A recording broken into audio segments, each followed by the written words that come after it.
Hey, T-Sippers. What it do? What it do? Hey, T-Sippers. What it do? What it do? Oh. Hey, come on in. Come on in.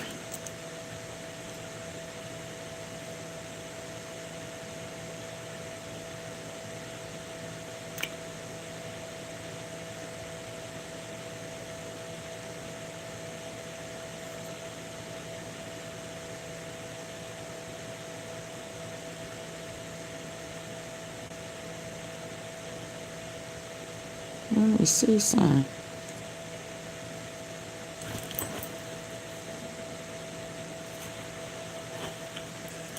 Hey, T-Sippers, come on in. Come on in. Ooh.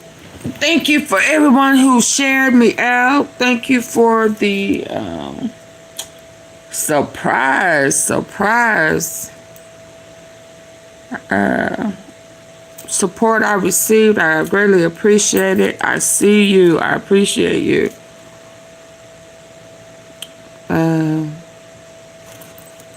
Thank you for hanging in. I need to catch up.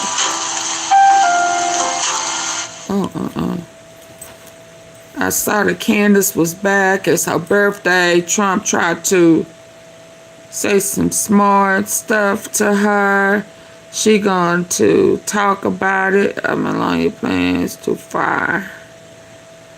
And she is going to expose some people, I think. What'd you say? So come on in. I know it's late. What's going to be during this next 12 months? Because I don't want to be Herbert Hoover. He's acknowledging that my economy is doing pretty darn well because he doesn't want... Sir, I'm not the president of the United States currently. So there's no point in shouting at me. No. I'm not the president of the United States currently. So there's no point in shouting at me. No. You ain't going for it? Yeah, listen, you're in my house. Because everyone calls you Mr. President, but like, hello. I feel like I would, like, if people call me like Mr. Daly, I would miss just being called Trevor. Do you miss your name? He's so cool. My best friends call me Barack. Okay. You should call me Mr. President.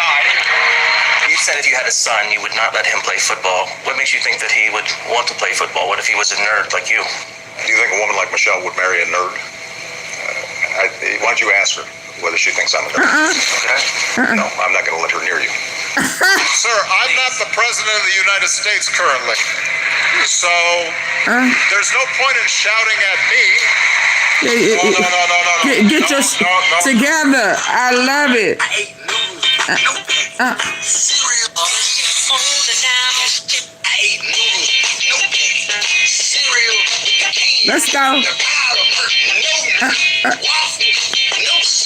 No, sir. What?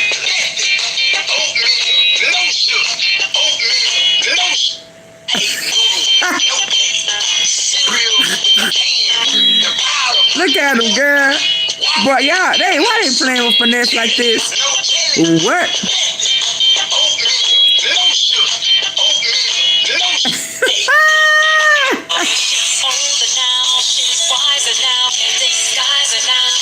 Are we wiser now, y'all?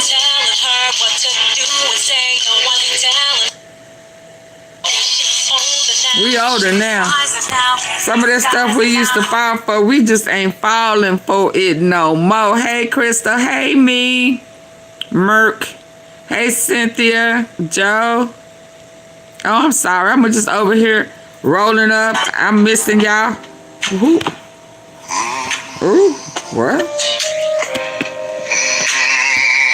That's a big old man.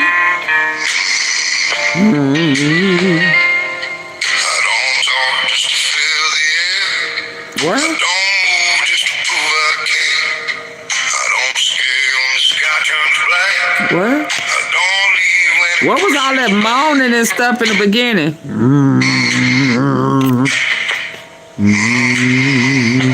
Beer game.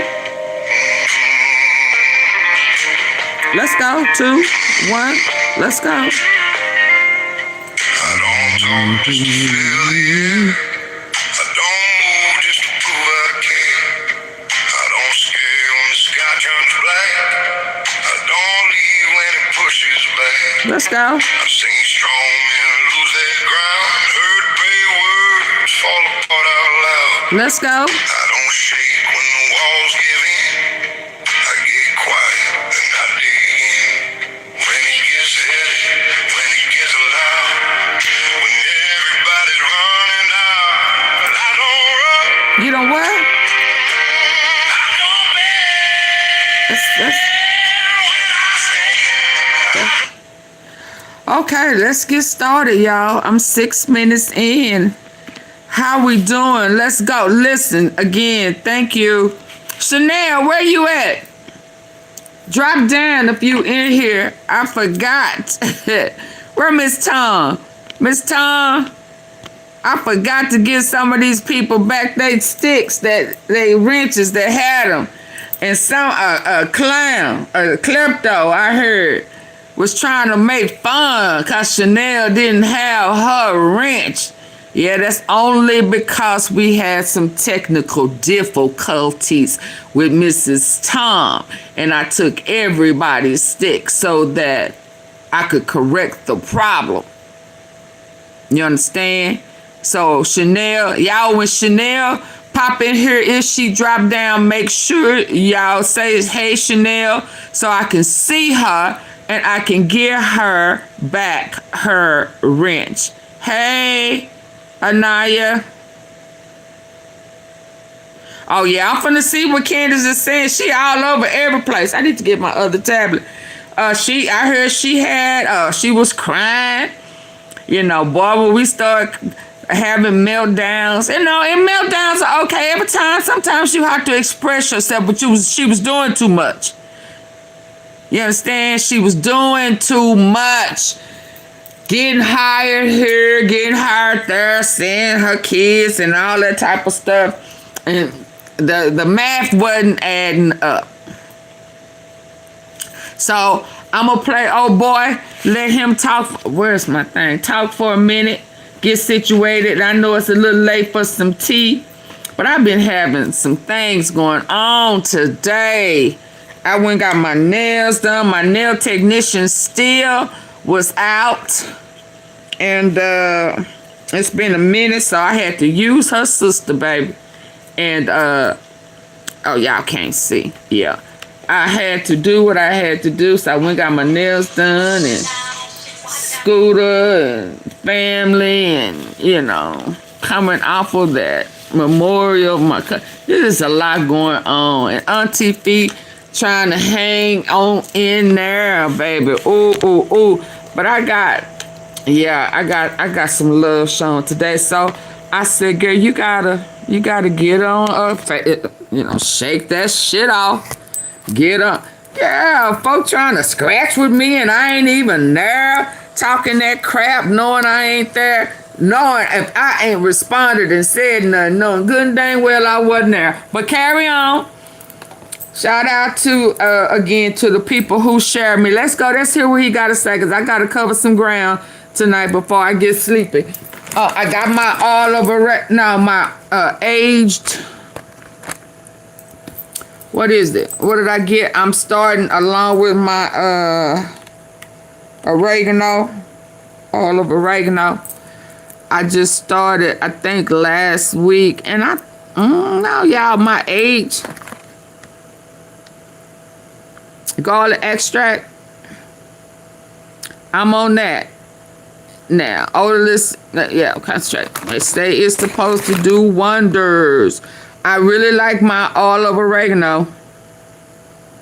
I already got my new pack, so y'all, they talking about this new thing that they gonna expose.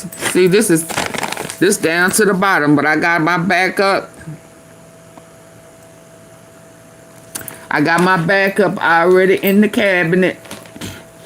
Soon as I run out of that one, I will be straight. Let's go, y'all. Let's go. All the way to Washington to demand that Donald, I'm not joking, that hampered pompadour of a prince turned support. I'm not joking, that hampered pompadour Pampered. of a prince turned supposed king of England. King Charles went all the way to Washington to demand that Donald Trump prepare for war with Russia. And he promised that United Kingdom would be right behind him, just like in World War II. He doesn't know that World War II was actually won. Did he say go to war with Russia? Although he did make the point that if it wasn't for the British, all the Americans would be speaking French. I'm not sure if I can imagine Donald Trump speaking French. Oh, It's far Lord, too no. delicate and refined Yeah. a language to be vulgarized by a man who just erects, if that's the word, a golden calf to himself on his lawn in Mar-a-Lago. He If did you haven't what? seen it yet, you're in for a treat. I say golden, all that glisters is not gold, and the statue definitely He did what, y'all? on his lawn in Mar-a-Lago. If you haven't seen, find a language to be vulgarized by a man who just erects, if that's the word, a golden calf to himself on Lord. his lawn in Mar-a-Lago. If you haven't seen it yet, you're in for a treat. I say golden, all that glisters is not gold, and the statue definitely isn't gold. It is the cheapest piece of trash I have ever seen in my entire life. And it doesn't look anything like him. And he says it's not idolatry, it's a golden pig rather than a golden calf. But the 1.5 hour telephone call as I just created a $47 ebook in 3 minutes flat using AI. Time me while I do Sorry. it again. Already in Designer. A calf? President Putin spent with Mr. seen in my entire life, and it doesn't look anything like him. And he says it's not idolatry, it's a golden pig rather than a golden calf. But the 1.5 hour telephone This call is- between Lord. Putin and Trump might very well be significant. It's exactly the same amount of time as President Putin spent with Mr. Arakci, the Iranian foreign minister who got a 5-star deep red carpet welcome in St. Petersburg and in Moscow. Maybe, just maybe, the plates are shifting in favor of a negotiated end to the disastrous conflict in the Persian Gulf. We must hope so. The joke that I made earlier was a joke, Sir Keir. I don't take instructions from President Donald Trump, and no sanctions are being broken in the making of this show. But back to Charles. This man He ate him up. down by medals he never earned. He gets his toothpaste put onto his toothbrush by somebody else. Every morning he gets his pajamas ironed as soon as he takes them off. I would have thought he wore different pajamas every night. I do, but not the King of England. But he gets his pajamas pressed every morning as soon as he steps out of them. I know it's too much information. This man who's never fired a gun in his life except at a defenseless grouse or pheasant went all the way to Washington to demand more war from Donald J. Trump. I hope Trump I missed would that. be content that it deserved. There was also a woman who mysteriously was at his elbow and calling herself the Queen, though she is not the Queen. Yeah. At Hey, this Room point, I was a Shaker. member of Parliament. Thank we you. were assured when we agreed Thank you, Shaker. to the morganatic marriage of Prince Charles, the head of the Church of England. Why should things change? I mean, the Church of England was founded on the balls of Henry Lord, VIII. so he said Was that ain't his given wife? What, is he? permission. She is not the Queen. At least when I was a... Woo, baby, they of throwing pheasants shade, ain't went they? all the way to Washington to demand more war from Donald J. Trump. I hope Trump treated it with the contempt that it deserved. There was also a woman who mysteriously was at his elbow and calling herself the Queen, though she is not the Queen. At least when I was a They member just of doing Parliament, their own we thing, were ain't they? assured when we agreed to the morganatic marriage of Prince Charles, the head of the Church of England. Why should things change? I mean, the Church of England was founded on the balls of Henry VIII, was given permission to marry after he drove Diana to her death, as almost every British person now believes, was given permission to marry a woman on the basis that she would never be called the Queen. Queen, that's and true. Hey, now she's the Queen. Mind you, Hey, Donald Mr. Trump Tom. did treat her with the respect that she deserved. He literally elbowed her out of the way so that he could shake hands with his own cabinet. Maybe he doesn't see them all that often. Whoever Oh, invented wow. this deserves a raise. I don't know why it took until Ooh, they are 2026 for slinging people to realize how mud useful and this handheld everything, ain't they? The governance in the United States would tend to suggest that, so that he could shake hands with the members of his own cabinet before a woman calling herself falsely the Queen of England. The whole trip was a farce. Imagine an unelected head of state who's never served in the military and who's the head of state of a country that is overwhelmingly against war and against the expenditure on war, should go there and demand that Donald Trump step up to the plate. Speaking of plates, the White House Correspondents' Dinner affair, which was originally called an assassination attempt, until I and others pointed out that actually the guy was on a different floor from He was the on a president. different floor, He was y'all. armed, for sure. But it turns out he never The fired lies. any shots at anybody.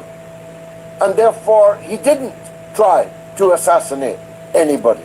His guns were never used. However, the FBI agent Who was under the White House table. Correspondents' Dinner affair, which was originally called an assassination attempt, until I and others pointed out that actually the guy was on a different floor from the president.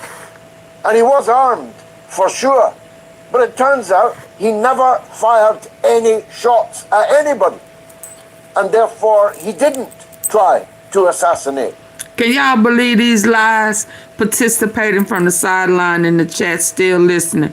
Oh, Miss Tom is on one. Hey, Jason, dump the Trump. That just blowing my mind, y'all. It wasn't even on the right flow. Members of his own cabinet before a woman calling herself falsely Oh, I went back the too Queen far. of England. The whole trip should go there and demand that Donald Trump step up to the plate. Speaking of plates, the White House Correspondents' Dinner affair, which was originally called an assassination attempt, until I and others pointed out that actually the guy was on a different floor from the president. And he was armed, for sure. But it turns out he never fired any shots at anybody. Just And lied. therefore, he didn't try So what to he charged assassinate for? anybody. His Oh guns my were God. never used. However, the FBI agent did fire 5 shots and missed every single one of them. And Might be a hit. place for him in some of the armies Oh in the my European Union. He So probably one of qualified the on other grounds FBI for guys the wasn't hit? FBI, a kind of DEI hire. But shooting wasn't his strong point. He shot wow. 5 bullets at a man they're now claiming tried to assassinate Donald Trump and missed every single time. Well, missed the alleged assailant. He didn't miss his own colleague. He shot him in the bulletproof vest, and the man had to decamp to hospital. Where am I going with all of this? It's just to illustrate the Keystone Cops nature of the special relationship, which is no longer special. As our own ambassador pointed out in unguarded remarks, He said, America's special relationship is with Israel, not with Britain. And who could doubt it? Truth spoken by a man sent to lie abroad for his country.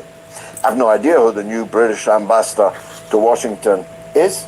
I know the last one, Peter Mandelson. I've known him for almost 40 years. I knew that you wouldn't send him out to buy a loaf and expect to get your change accurately given to you when he got back, but Keir Starmer sent him as ambassador. Did y'all see when Melania didn't want to hold his hand and they was pulling and tugging like her slip, if they still wear those? It was coming, baby. He was trying to hold her hand. She was trying to make it loose me. Hiss. But y'all hit the like button. Baby, I don't know what's really going on, but this was funny. I gotta find it. Oh my God. They are so disconnected, detached and everything. She said she still got her ring on. Is that what he gave her? Oh, wow. I know the last one. That's a promise Peter ring, Mandelson. huh? I've known him for almost 40 years. I knew that you wouldn't send him out to buy a loaf and expect I didn't know to get why. your I change thought the king was tall. given to you when he got back, but Keir Starmer sent him as ambassador to Washington, D.C. And look at the trouble it's caused him. He's in a triple vice. He's in a triple lock. Remember triple lock, Keir? The triple lock he's in is, first of all, that the Mandelson affair has demonstrated beyond anybody's doubt that the British government is a criminal conspiracy. It's a crime. It's an organized crime gang. They're prepared to do anything to facilitate the success of their ill-gotten project, which is a project pretty difficult for even me, a master of ontology, to describe. What is the point of Keir Starmer? Government is a criminal conspiracy. It's a crime. It's an organized crime gang. They're prepared to do anything to facilitate it beyond anybody's doubt that the British government is a criminal conspiracy. Hey, it's a crime. Monty. It's an organized crime gang. They're prepared to do anything to facilitate the success of their ill-gotten project, which is a project pretty difficult for even me, a master of ontology, to describe. What is the point of Keir Starmer? What is the point of something calling itself a Labour Party, whose leader told us in a sit-down interview in the week that, well, things are going to get tough. We're all going to have to tighten our belt. His belts are bought for him by a fella called Lord Ali, a homosexual member of the House of Lords, who gave him the use of a penthouse flat. Where? Well, in Soho, the pink capital of the United Kingdom. He went there to get some peace and quiet for his son to study for the exams. Anybody who's ever been in Soho, the peace and quiet is the last thing. George. To Soho. George. Hold up, partner. I mean, hold your roll. Slow your roll. Are you throwing shade? You done called him Gromo. You done said the pink capital. You is just slanging all type of mud and suds. And what's really got, if the king was throwing blows, he wasn't tapping, he was, hard fist throwing blows. Said king trying to knock you out, and then you just over here slinging all type of mud. Well, what's going on? Oh my God, you called him a pink boy. Lord, carry on. Of Lord Ali, a homosexual member of the House of Lords, who gave him the use of a penthouse flat. Where? Well, in Soho, the pink capital of the capital of the United Kingdom. Wow. He went there to get some peace and quiet for his son to study for the exams. Anybody who's ever been in Soho knows that peace and quiet is the last thing you go to Soho for. But Lord Daddy, who bought the spectacles of the Prime Minister, as well as all of his outer garments, and some at the So he bought his panties? garments. He bought his panties, garment. I mean, what? The pink? Someone said he breaking out like that all the time, like because he's getting attacked by imps. Trump, oh, okay. Jason usually got some sort of rash on his.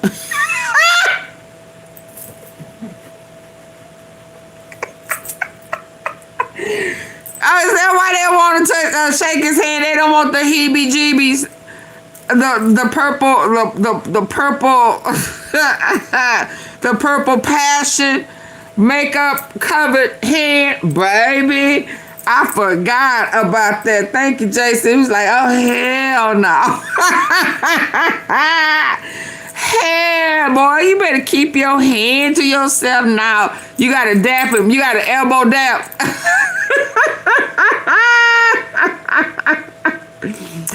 Double tap. And. Oh, my goodness. Did you receive your package? Was that from you? Did you send my package today?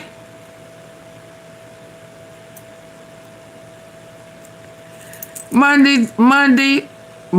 Did you send my package today? I got a nice package today. Yes, if that was you, yes, thank you. I was talking to Scooter. When I was talking to Scooter about all of these, what was it? Peacock, Hulu, Netflix, just been running rapid. I didn't even know I was being charged for this stuff. So as I was talking to him, it came and I said, oh my God. Oh my God, look at God. Thank you. So yes, it came right on time. It stopped me from fussing. So thank you so very much. I greatly appreciate it. You came through. Thank y'all, especially for the ones who told me that they was going to look out for me, who did and who is and who's planning to. Thank you so very much. I'm thanking you in advance because I know, yeah, yeah, I didn't even know I had this since September. It's like, boy, are you watching Peacock? Hulu? How you doing your schoolwork? Choose one. What's your favorite? Yeah, Netflix. What Netflix it is. I'm going to leave it on for a little bit, but all of this stuff is coming down. You'll be home in a minute, boy. Stop. But thank you so very much. I greatly appreciate it.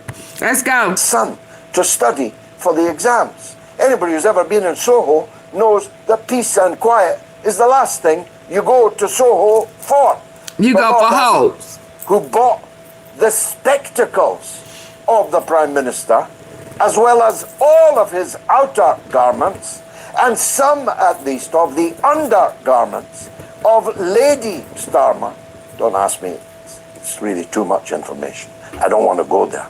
We presume the undergarments were for Lady Starmer. He dressed the Starmers from head to toe. I don't know if he was involved in the Mandelson appointment. I know he's involved in pretty much every detail of the Starmer's life. But what I do know is that Morgan McSweeney, whose phone mysteriously was stolen in a completely different part of London that he implied to the police when he rang them he was in, is now in deep trouble. Scotland Yard have called at number 10. They're investigating the theft of this mobile phone with a rigor that you would not normally expect for the theft of a mobile phone. Why? Well, all kinds of scandals are now enveloping Sir Keir Starmer. There's the Peter Mandelson affair. There's the Ukrainian rent boys that are on trial right now in the Old Bailey. We've got a man in the court. Now that I've told you he's our man, maybe he won't get into court tomorrow, but he's gamely reporting. Crispin, who is gamely reporting on his excellent show everything that's happening there. And boy, has it turned out to be interesting. The prosecution outlined their case today and will continue, I think, tomorrow. Here's their case. That these three male massage artists and male models, widely known as rent boys, had never heard of Keir Starmer, had never met Keir Starmer, neither his back door nor his front door. But they were... Oh my gosh, why didn't I find this thing sooner? If you've ever tried fixing a sink or replacing a pipe at home, you know how frustrating it can be. The space under the sink is always so tight that a regular wrench just doesn't fit, and you end up struggling at weird angles, wasting time and energy. But this changes everything. This is a specially designed basin wrench made specifically for sink repairs, built to reach those narrow, hard to access spaces with ease. You just... Welcome to the chat. Hey, Self-Made. Hey, shout out to Self-Made. Y'all, he won. Let me tell y'all about Self-Made. Self-Made sit back in the cup. But Self-Made is probably one of the only people that I interact with on the Mo3 sector that has given Auntie Fee credit. And I really appreciate him. I mean, that I've heard him. You know, I've heard Max, you know, but as far as somebody who said that they had watched me and took pointers to help them move forward and do some things differently, that has been successful for him. So shout out to Self-Made, y'all. Y'all can follow him, hit his name, go over there, support him. He's very creative. And if you're like needing graphics or AI or he probably needs to help old ATF, but he's good at that. So check out Self-Made. I greatly, greatly appreciate him. Let's go. Recruited to firebomb not one, but two back doors of Keir Starmer. Don't you know? And they that's were where they go recruited to get that low budget. not the vehicle of the Prime Minister, red light district. but the vehicle that he had two vehicles previously. And miraculously, they found them. They found the address, they found the registration of the vehicle, and they firebombed them. But not for any personal or ideological reasons, you understand. The prosecutor was very clear about that. He even said it was irrelevant if they had a motive, although that's a new one in British criminal crime, British criminal trials, from my point of view. So it wouldn't have mattered if they were responding to some crime that they thought Keir Starmer had committed against them. That would be irrelevant, would not be allowed in the courtroom. But in any case, they had none. They knew nothing about politics. They knew nothing about Keir Starmer. They were recruited on a Telegram group and paid by a Russian-speaking gentleman. Did you expect anything else? You couldn't tell because it was online, but he almost certainly had snow on his boots, a bottle of vodka protruding from his long dark overcoat, and one of these fur hats that the Russians wear, probably with a Soviet emblem on the front. But we don't know that because it was all on. You don't understand what he's saying? Is exotic beyond words. His name is L. They was doing something strange for a piece of change. Space Money. Money. Very imaginative and deep cover, actually. Hey, I'm Mr. L. Monet, and I'm looking for somebody to firebomb a guy you've never heard of or met, his previous addresses, his previous vehicles. Anybody up for it? Da, said the Russian-speaking Ukrainians. We're up for it. how much is involved. And El Monet, with no idea how he paid them. I mean, was El Monet present in London? If he was present in London, why hasn't he been arrested? Why haven't we heard of El Monet until today? Why? Why? Why were we not told 1 year ago, before these men were incarcerated without trial? Jail without trial, Jason. Proven guilty. Come on. Yeah.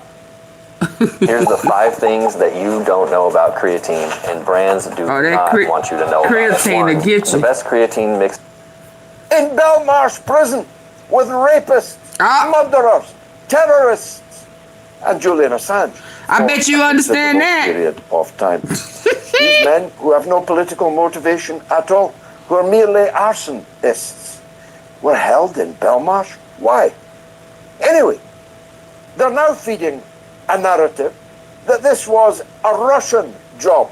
Russian-speaking gentleman, may or may not have had snow on his boots, but he offered them money to carry out this crime. That's the prosecution. Wait till you hear the defense. Now, I don't know if El Monet exists.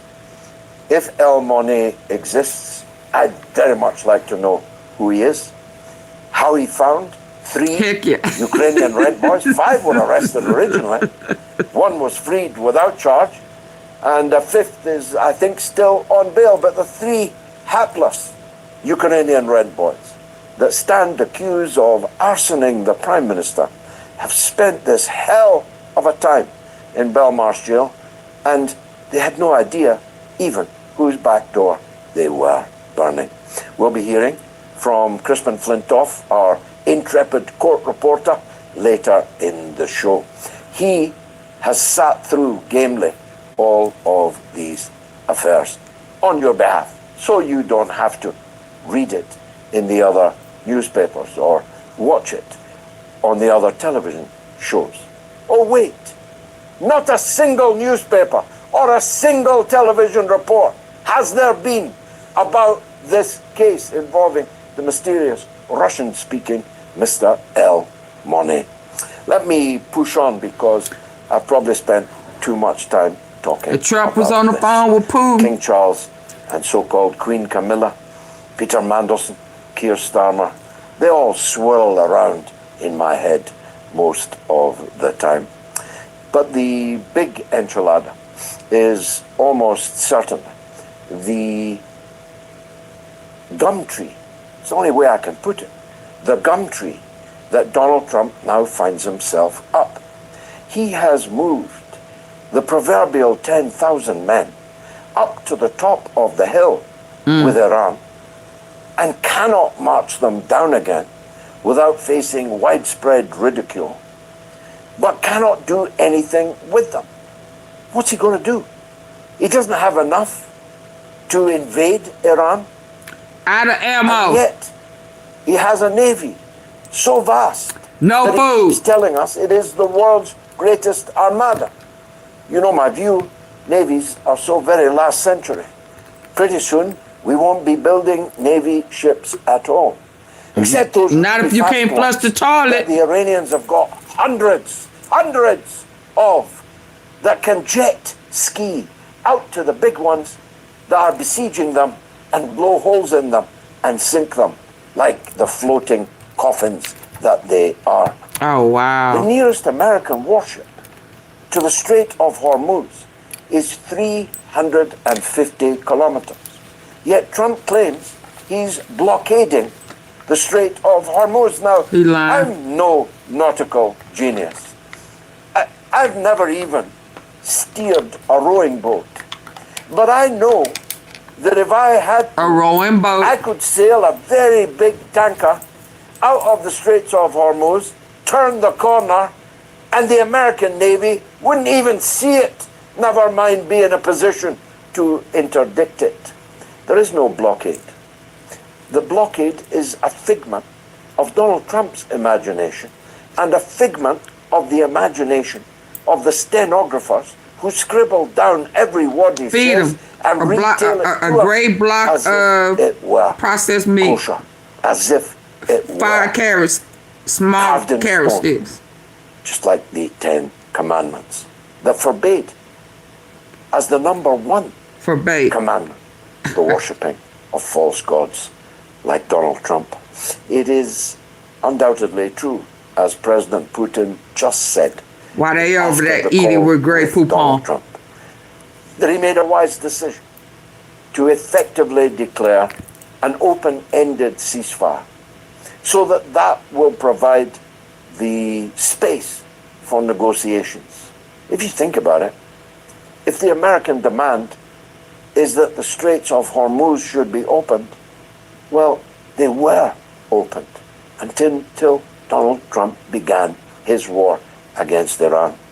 If it's the American demand that the Iranians should not build a nuclear weapon, So why was he there if it was already open? Being clear that they have no intention of building a nuclear weapon. If these are the two main American demands, this war can end tomorrow. Not that it will be forgotten. My friend Christopher Halali, an American, is now in Tehran. Actually, he's on the Straits of Hormuz the last time I saw him, not being blockaded by his own country's navy at all. He visited today the scene of the girls' school in Menab, which murdered 169 little schoolgirls.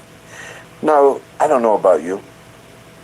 I have 2 little schoolgirls, and I have several little grandchildren who are schoolgirls. You may have the same, your own daughters, your own granddaughters. I want you now to momentarily close your eyes and think of them. And think of them receiving not 1, but 2 American Tomahawk missiles into their classroom, tearing them into such small pieces that only DNA could then identify them. I want you to imagine That's how horrible. that feels. Jeez, How all I that would ran feel was wanting if it were to happen was to run to their your power daughters, off to of your nuclear granddaughters. energy, not And I want nuclear you weapons. to imagine Trump is a what moron. kind of feeling Yep. towards the so-called He was West doing it for this has Bibi left Netanyahu. throughout the entire Muslim world. It's always instructive to walk a mile in the other fellow's shoes when the shoes are little sandals from little schoolgirls. It's even more instructive. It's the mother of all talk shows. Stay tuned. Watch me create this entire ebook in under 4 minutes. This is Designer with Word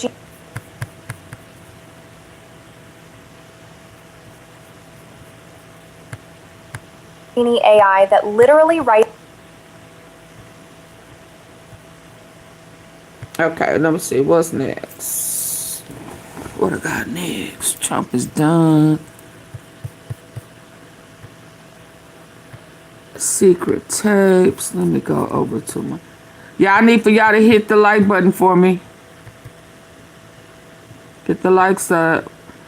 Shout out to the live I did on the other page. It was like 12K views the last time I checked, last night. Shout out, I hadn't used that page in months. Very... Reporter just gave Trump terrible moves. Yeah, he said he was talking to Putin. Let's go. Who Come on, invade Ben. Iran again. There will be catastrophic.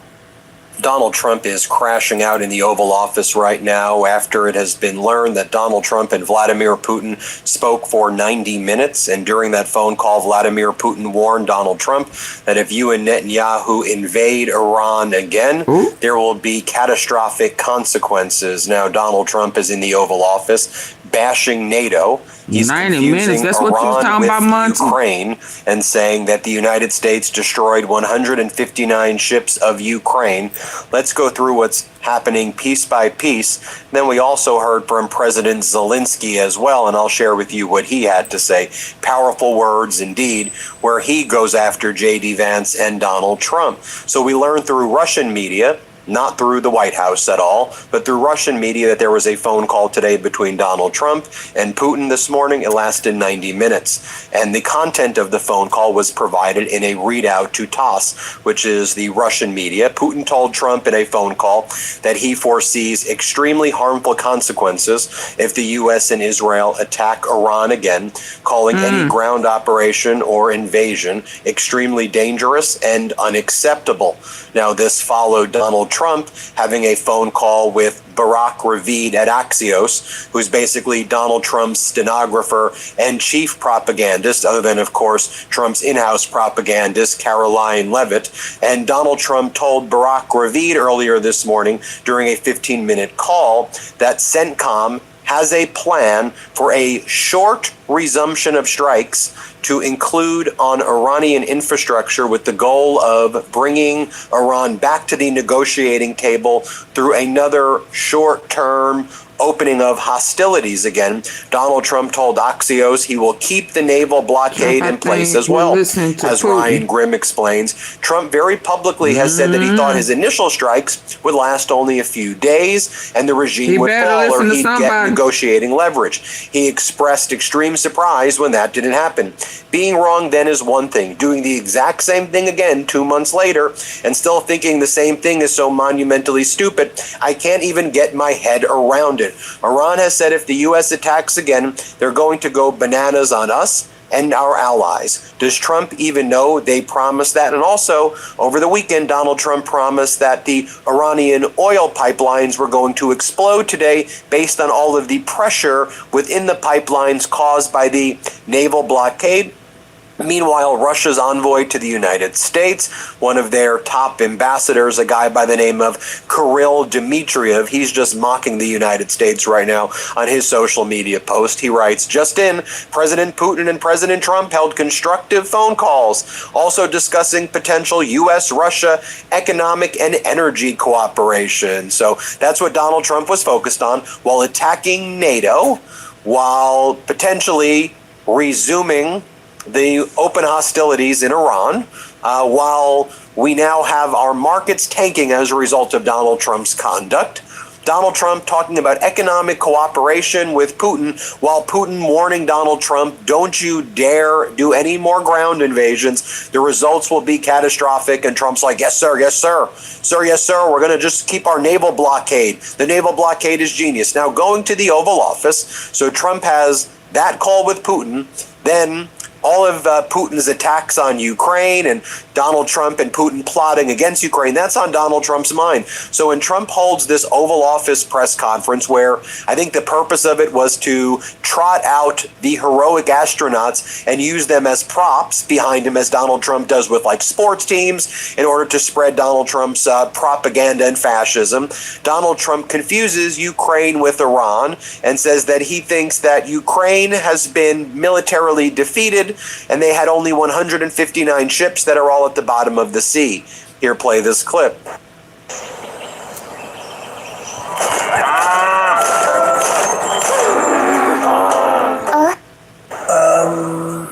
Hey, Larry. That's an interesting question. You know, coming from you, that's very interesting. Which war would end first? I don't know. Maybe they're on a similar timetable. I think Ukraine, militarily, they're defeated. Okay, you wouldn't know that by reading the fake news, but militarily, look there. Navy. So they had 159 ships.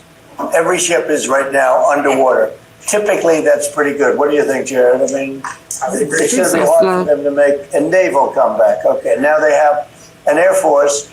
Every one of their planes has been shot down or has been decimated. They have missiles. About 82% are gone. And they have drones, and most of them are gone. Most of the factories are mostly gone. Then Donald Trump says that the blockade, which is a blockade of the Strait of Hormuz already being essentially blockaded and closed, Trump says this was pure genius, he says, and now all we need Iran to do is cry uncle. That's Donald Trump's strategy, folks. He's doing noogies. Donald Trump's strategy is noogies. Cry uncle, cry uncle. We have wow. the single dumbest human being and most dangerous human being in the Oval Office. Cry uncle. Here, play this clip. Well, the blockade is genius. Okay, the blockade is 100% foolproof. It shows how good our Navy is. I can tell you that. Nobody's going to play games. We have the greatest military in the world, and I built much of it during my first term, and we've been building it since. And the greatest anywhere in the world, nobody even close. And you see that whether it's Venezuela, and they have a good military in Venezuela, but it was over in one day. It was actually over in about 48 minutes. Iran, the same thing. I mean, militarily, we've wiped them out. They have no military left. It's all the Navy's at the bottom of the sea. The Air Force is never going to fly again. We've got an amazing military. Now they have to blocking cry straight. uncle. He That's not all they blocking. have to He do, blocking just say, himself. We give up. We give up.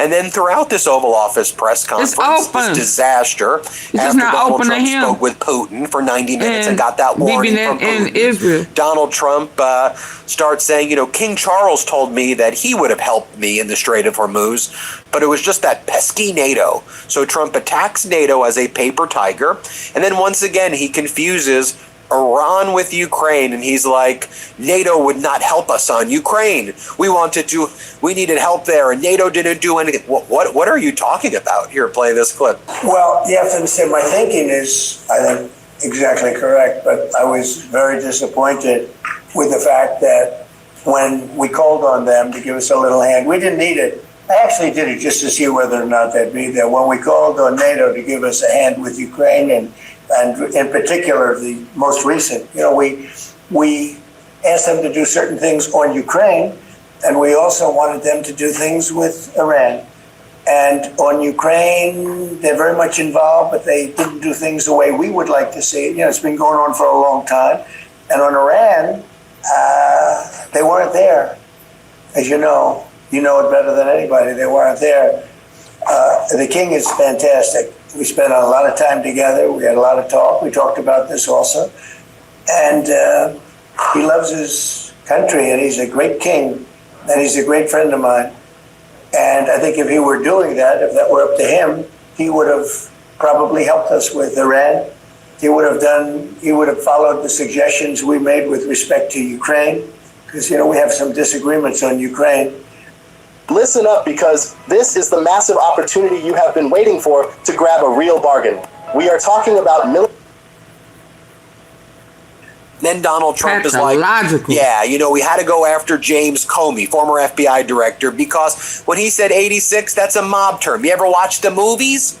Oh my 86 God. is the way mobsters say you got to kill people. So you brought a criminal case against the former FBI director for a social media post involving seashells on the beach that says 8647, whereas 86 means it's a restaurant term, get rid of, push somebody out, not allow them in. Because you watch mob movies and they also use the term 86? That's where we are?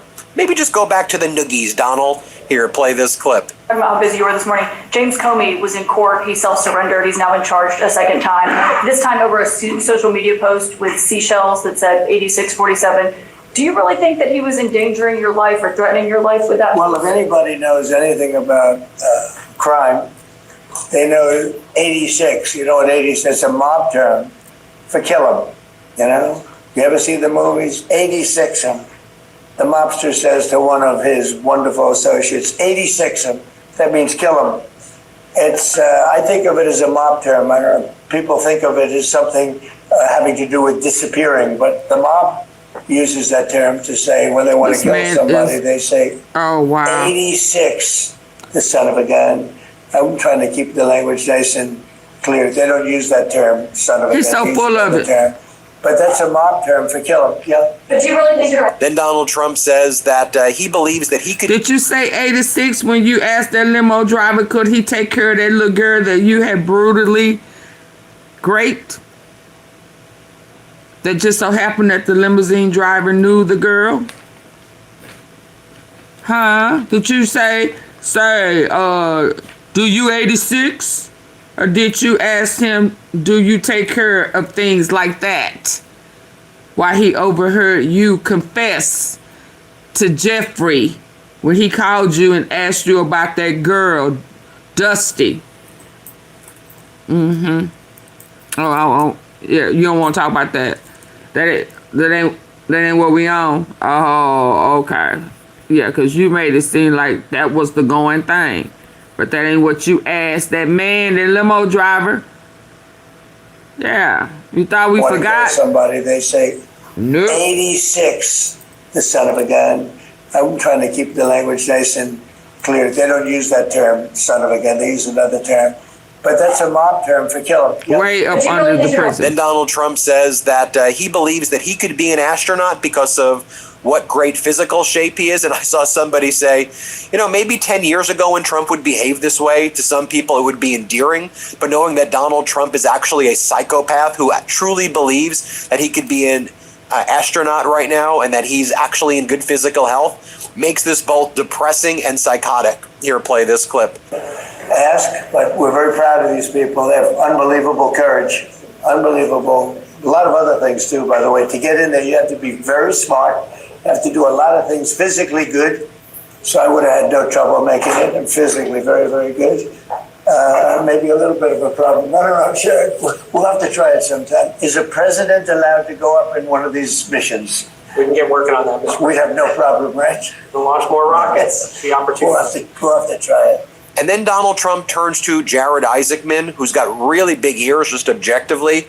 And when Donald Trump couldn't hear the question that was being asked to Trump, Trump turns to Isaacman, who's the head of NATO, who's the head of NASA. And Donald Trump's like, look at those ears. Are you able to hear that question with those big ears of yours? Yes, Donald Trump humiliates our country every single day. Here, play this clip. Here's how I eat low-carb, high-protein meals every day. These are my lunches this week. Eating carnivore or keto isn't cheap or... Are you considering Bone Spurs talking shit. Bad feet, bad hands, bad bowels, just bad build. You know what I'm saying? Relocating NASA's headquarters out of DC once the lease is up, states like Texas, Ohio, and Florida. Well, the best man to tell you that is the man standing right over here. You heard that question with those beautiful ears of yours? He's got great hearing, you know. He's got super hearing. Trick of the trade, sir. What's the answer to that? Let me tell you, if there's a surefire way to wake up feeling fresh after drinks with friends, it's with pre-alcohol. Z-Biotics pre-alcohol. When you use even made a ruling on the Voting Rights Act until a reporter asked Trump didn't realize that the Supreme Court even made a ruling on the Voting Rights Act until a reporter asked him a question. Here, play this clip. Thank you, Mr. President. In light of today's Supreme Court ruling on the Voting Rights Act, do you want Republican states in the South to look at redrawing congressional districts before the midterms? You have to tell me, when did the ruling come out? I've been with the astronauts. I've been with contractors because we're trying to get the ballroom built ahead of schedule. It's right on schedule. It's ahead of schedule now. I want to keep it that way. And I was also with commissioning some people, but one of, David Warrington's son. I don't know, you know David. Everybody knows David. He's got this incredible son. So he was just sworn in. But last time he voted, it was in the mail. Absolutely. I also think that the ruling create more Republican-held congressional seats in the South. He's a hypocrite. That's the kind of ruling I like. When did that happen? Well, the Supreme Court ruled on it this morning. Really? Is that right? You tell me about the ruling. Well, I have a question. This is CNN fake news. And then Donald Trump says it's because people like James Comey that he feels that his life is threatened all the time. That's what a snowflake this guy is. Here, play this clip. But do you really think your life is in danger? Probably. I don't know. Based on what I'm seeing out there, the people like Comey have created tremendous danger, I think, for politicians and others. Kirk Comey is a dirty cop. He's a very dirty cop. He cheated on the elections. He tried to help Hillary Clinton, as you know. He dismissed a lot of things that he should have proceeded with. I wasn't involved, but he should have proceeded with. No, he's a dirty cop. He's a crooked man, yeah. Mr. President, you just... So we're hearing from President Zelensky as well. Here's what Zelensky had to say regarding J.D. Vance. Let's hear that interview from Zelensky from this morning. Let's play it. US support to Ukraine dropped by 99% in 2025. And Vice President J.D. Vance recently said that he was most proud of ending military aid to your country. Do you still see the United States as a reliable ally in this war?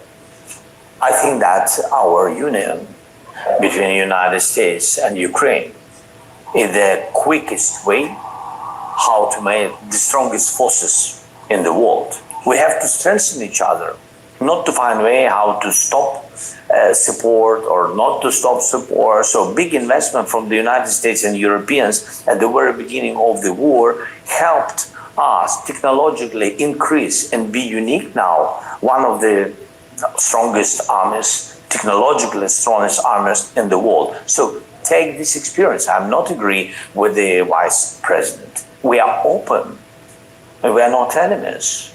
Russia is enemies and they're close and they will be always enemies with the United States. Cold war, hot war, God bless, no war, but they're not allies. And if the Vice President is proud that he's not helping us, it's then that he is helping Russians. And I'm not sure that it's strengthening. I'm not sure that it's strengthening the United States. No. To have Russians as friends, I'm not sure that it's strong positions. And then we got the latest polling data out. You know, Reuters Ipsos has Donald Trump's approval at 34%. AP Norc has Trump's approval at 33%. When you go to like standard of living, that Reuters poll has Trump's approval at like 20%. When you go to the economy and that AP Norc, Trump's approval is 30%. I mean, way worse than Biden, way worse than Jimmy Carter, worse than Nixon at the time of Nixon's resignation. Watch how Harry Enton breaks down some of the latest numbers as it relates to the public's view of Donald Trump on inflation, where Donald Trump promised on day one he would solve inflation. He would make prices less, he said. Okay, but here, play this clip. The Tai Chi walking program for seniors is available for free until this summer. Okay, ladies, this free printable Tai Chi guide was made for women over 50. It's simple to follow and delivers a gentle, powerful, real routine that supports your body. After 50, the gym can break you. Tai Chi heals your body and helps you lose weight faster than you did in your 20s. It protects your joints, improves posture, and strengthens your core, helping you feel lighter and more stable. Give yourself just 9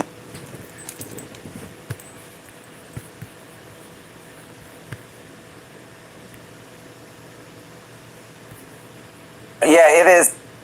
The Vice President is proud that he... In 2025. And Vice President J.D. Vance recently said that he was most proud of ending military aid to your country. Do you still see the United States as a reliable ally in this war? I think that our union between the United States and Ukraine is the quickest way how to make the strongest forces in the world. We have to strengthen each other, not to find a way how to stop support or not to stop support. So big investment from the United States and Europeans at the very beginning of the war helped us technologically increase and be unique now, one of the strongest armies, technologically strongest armies in the world. So take this experience. I'm not agree with the Vice President. We are open and we are not enemies. No. Russia is enemies and they're close and they will be always enemies with the United States. Cold war, hot war, God bless, no war, but they're not allies. And if the Vice President is proud that he's not helping us, it's then that he is helping Russians. And I'm not sure that it's strengthening. I'm not sure that it's strengthening the United States. No. To have Russians as friends, I'm not show that it's strong positions. And then we got the latest polling data out. You know, Reuters Ipsos has Donald Trump's approval at 34%. AP Norc has Trump's approval at 33%. When you go to like standard of living, that Reuters poll has Trump's approval at like 20%.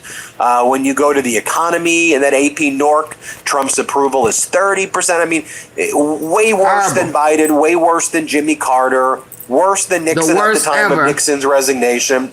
Watch how Harry Enton breaks down some of the latest numbers as it relates to the public's view of Donald Trump on inflation, where Donald Trump promised on day one he would solve inflation. He would make prices less, he said. He came in line. But here, play this clip. He gonna leave it is line. the number one issue, the number one issue. It's the number one financial issue. It's the number one issue folks saying is facing their families right now.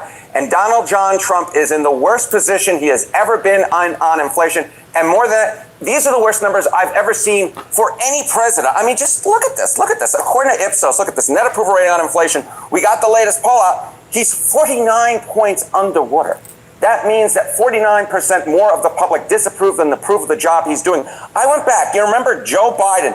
Inflation absolutely crushed his presidency. But at his worst, according to Ipsos, he was just 43 points underwater. So Trump is lower now on inflation than Joe Biden ever was, according to Ipsos. And I will note that the inflation rate right now is only about a third as it was back in June of 2022. Yet Trump's numbers are significantly worse than Biden's ever were. Even though inflation is like at 9% this month, they still think Trump is doing a worse job on it than Biden ever was. Correct. That is staggering. Okay, so when you think the president's in inflation, hit the one the that like comes to mind button. is Jimmy Carter. That was when inflation was really stratospheric. So how does Trump compare to Carter on those numbers? Yeah, these are really stunning numbers right here. But what about James Earl Carter, right? You think of inflation, as Johnny B was talking about, you think about inflation seeking presidencies, you think of Jimmy Carter. But just look here. Okay, if we look right now at, we're talking about net approvals on inflation, this number should actually be 46%, minus 46. And if you look at this, though, even if I raise it a little bit and I correct my error right here live on air, we're talking about minus 46 points versus minus 49 points.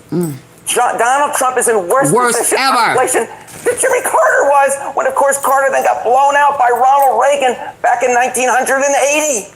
So where do Americans think this is headed in terms of the cost of living? Yeah, okay, so you see these bad numbers, and take a look here. Look at this. On cost of living, country is on the wrong track or right track. Look at this. Among independents, 75%. 75% say the wrong track, just 9% say the right track. Look among Republicans. The plurality of Republicans say that the country is on the wrong track when it comes to the cost of living versus just 39%, 45 versus 39. Donald Trump has lost every single part of this electorate. And when you take his name out of the equation, you see even the plurality of Republicans say that the country is... There you have it, everybody. Let me know what you think. Hit subscribe. Let's get to 7 million subscribers. We're so close to 7 million. You may think you're subscribed, but you may not actually be subscribed. Shout out double check. to, Let's get to Midas. 7 million. Thanks for watching, everyone. Want to stay? And the two of us. Let me get to Candace before I get. Oh, what did you say? Yeah, you just 10 minutes. Let's go on this one. It's bad out there, y'all. Before I start, I need for y'all to double tap the face of your phone. If you're listening in on your phone device, just stop what you're doing. Just go. Yeah. And then if you're on a computer or tablet, there's 3 dots up here at this top right corner. If you would tap that like that, and then it'll take you to where you can hit the thumbs up. Can we get them up? Can we get them up, please? Come on, y'all. I'm not moving till I get them up.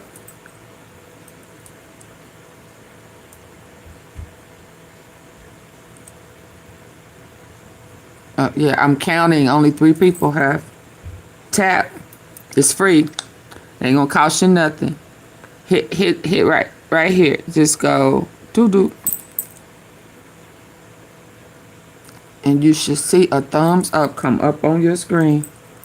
Let's go, y'all. Get them up.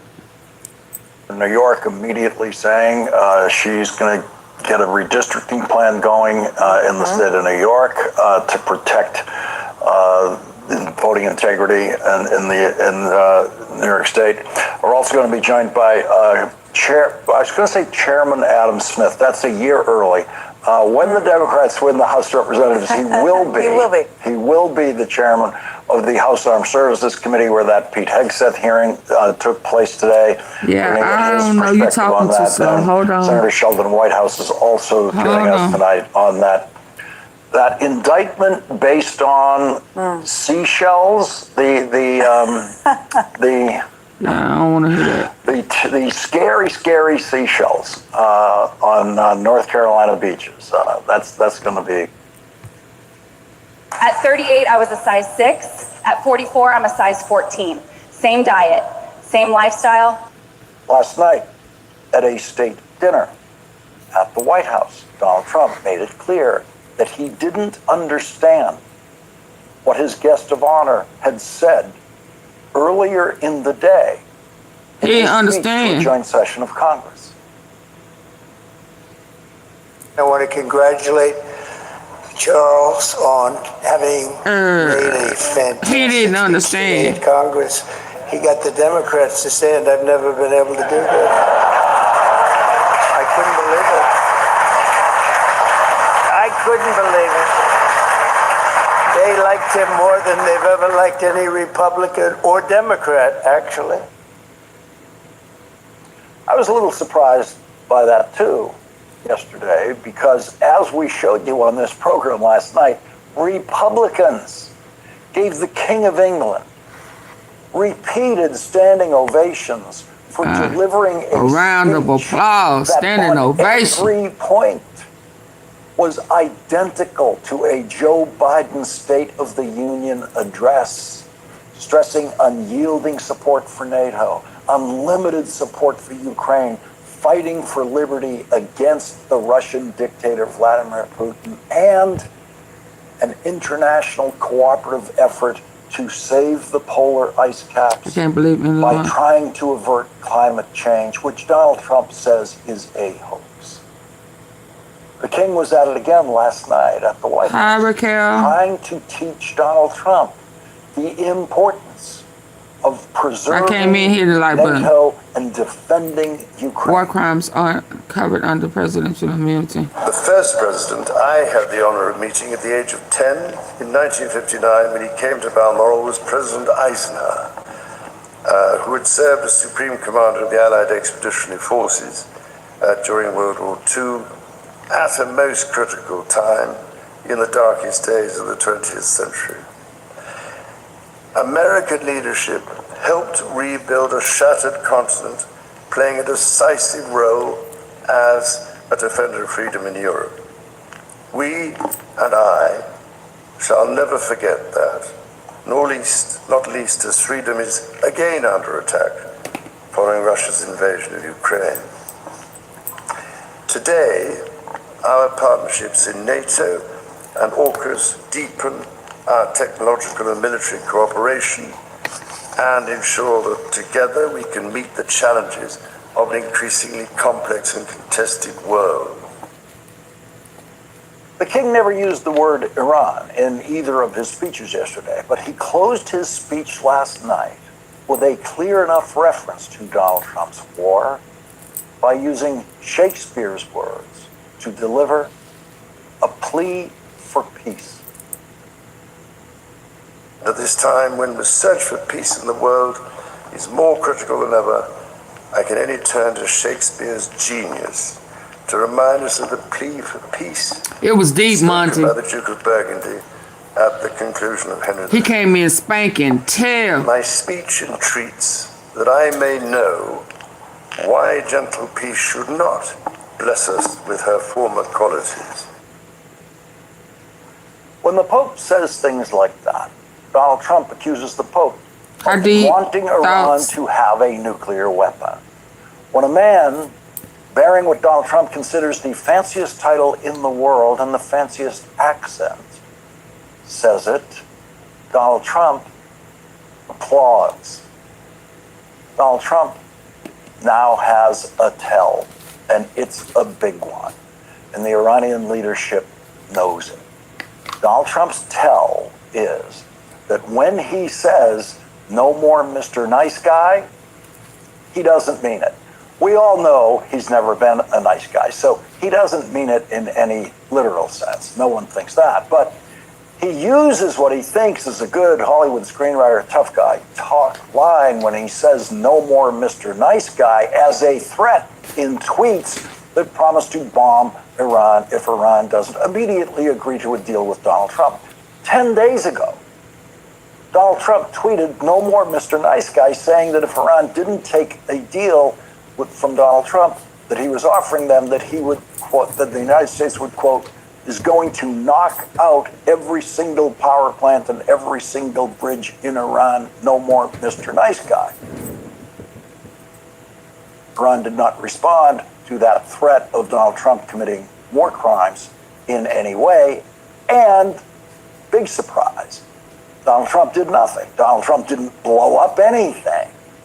And at 4:05 a.m. today, in what looks like another nasty fit of insomnia, Donald Trump tweeted, no more Mr. Nice Guy again, saying this time they don't know how to sign a non-nuclear deal. They better get smart soon, exclamation point. And this time he let the picture do the talking about what he would do. But in the picture, Donald Trump was portrayed as actually physically participating. Oh, let's take those words off the picture right now so we can see the picture on the screen. Let's get that, maybe we can't do it from the control room. Anyway, that picture shows Donald Trump carrying a weapon of war, a rifle, as if he's actually participating in war, which is another way of saying to the Iranian leadership, obviously, I, Donald Trump, don't mean anything in this tweet because I would never physically participate in war. Apparently, no one's told Donald Trump in the movie he thinks he's living in, you can't only say no more Mr. Nice Guy once. You only get to say it once. There it is. There's the picture. Donald Trump's war was the subject of the day in the House Armed Services Committee, where Donald Trump's defense secretary proved he does not know what a war is. Iran's been at war with us for 47 years. That man wants to be called, illegally called, the Secretary of War, not the Secretary of Defense. And he does not know what a war is. The United States of America has never been at war for 47 years. The most incompetent Secretary of Defense in history was shown to be incapable of actually planning for the most obvious contingencies of war, including the possible closing of the Strait of Hormuz, and the most important, which is the preservation of life, the lives of the American military sent by Donald Trump into his war. Have you heard that vaginal estrogen is only for vaginal dryness? That it's local only and can't help the rest of your body? That's a myth. The truth? The vaginal route is one of the most powerful ways to deliver hormones systemically or into the bloodstream when it's done right. That's why I built the first whole body, all-in-one hormone therapy designed specifically. I need for y'all to double tap the face of the phone. Hit those three dots at the top right corner. The first 6 Americans killed in Donald Trump's war were killed because Pete Hegseth left those soldiers. Failed. And the most important, which is the preservation of life, the lives of the American military sent by Donald Trump into his war. The first 6 Americans killed in Donald Trump's war were killed because Pete Hegseth left those soldiers defenseless. It is not the first time that American war commanders have been responsible for unnecessary casualties.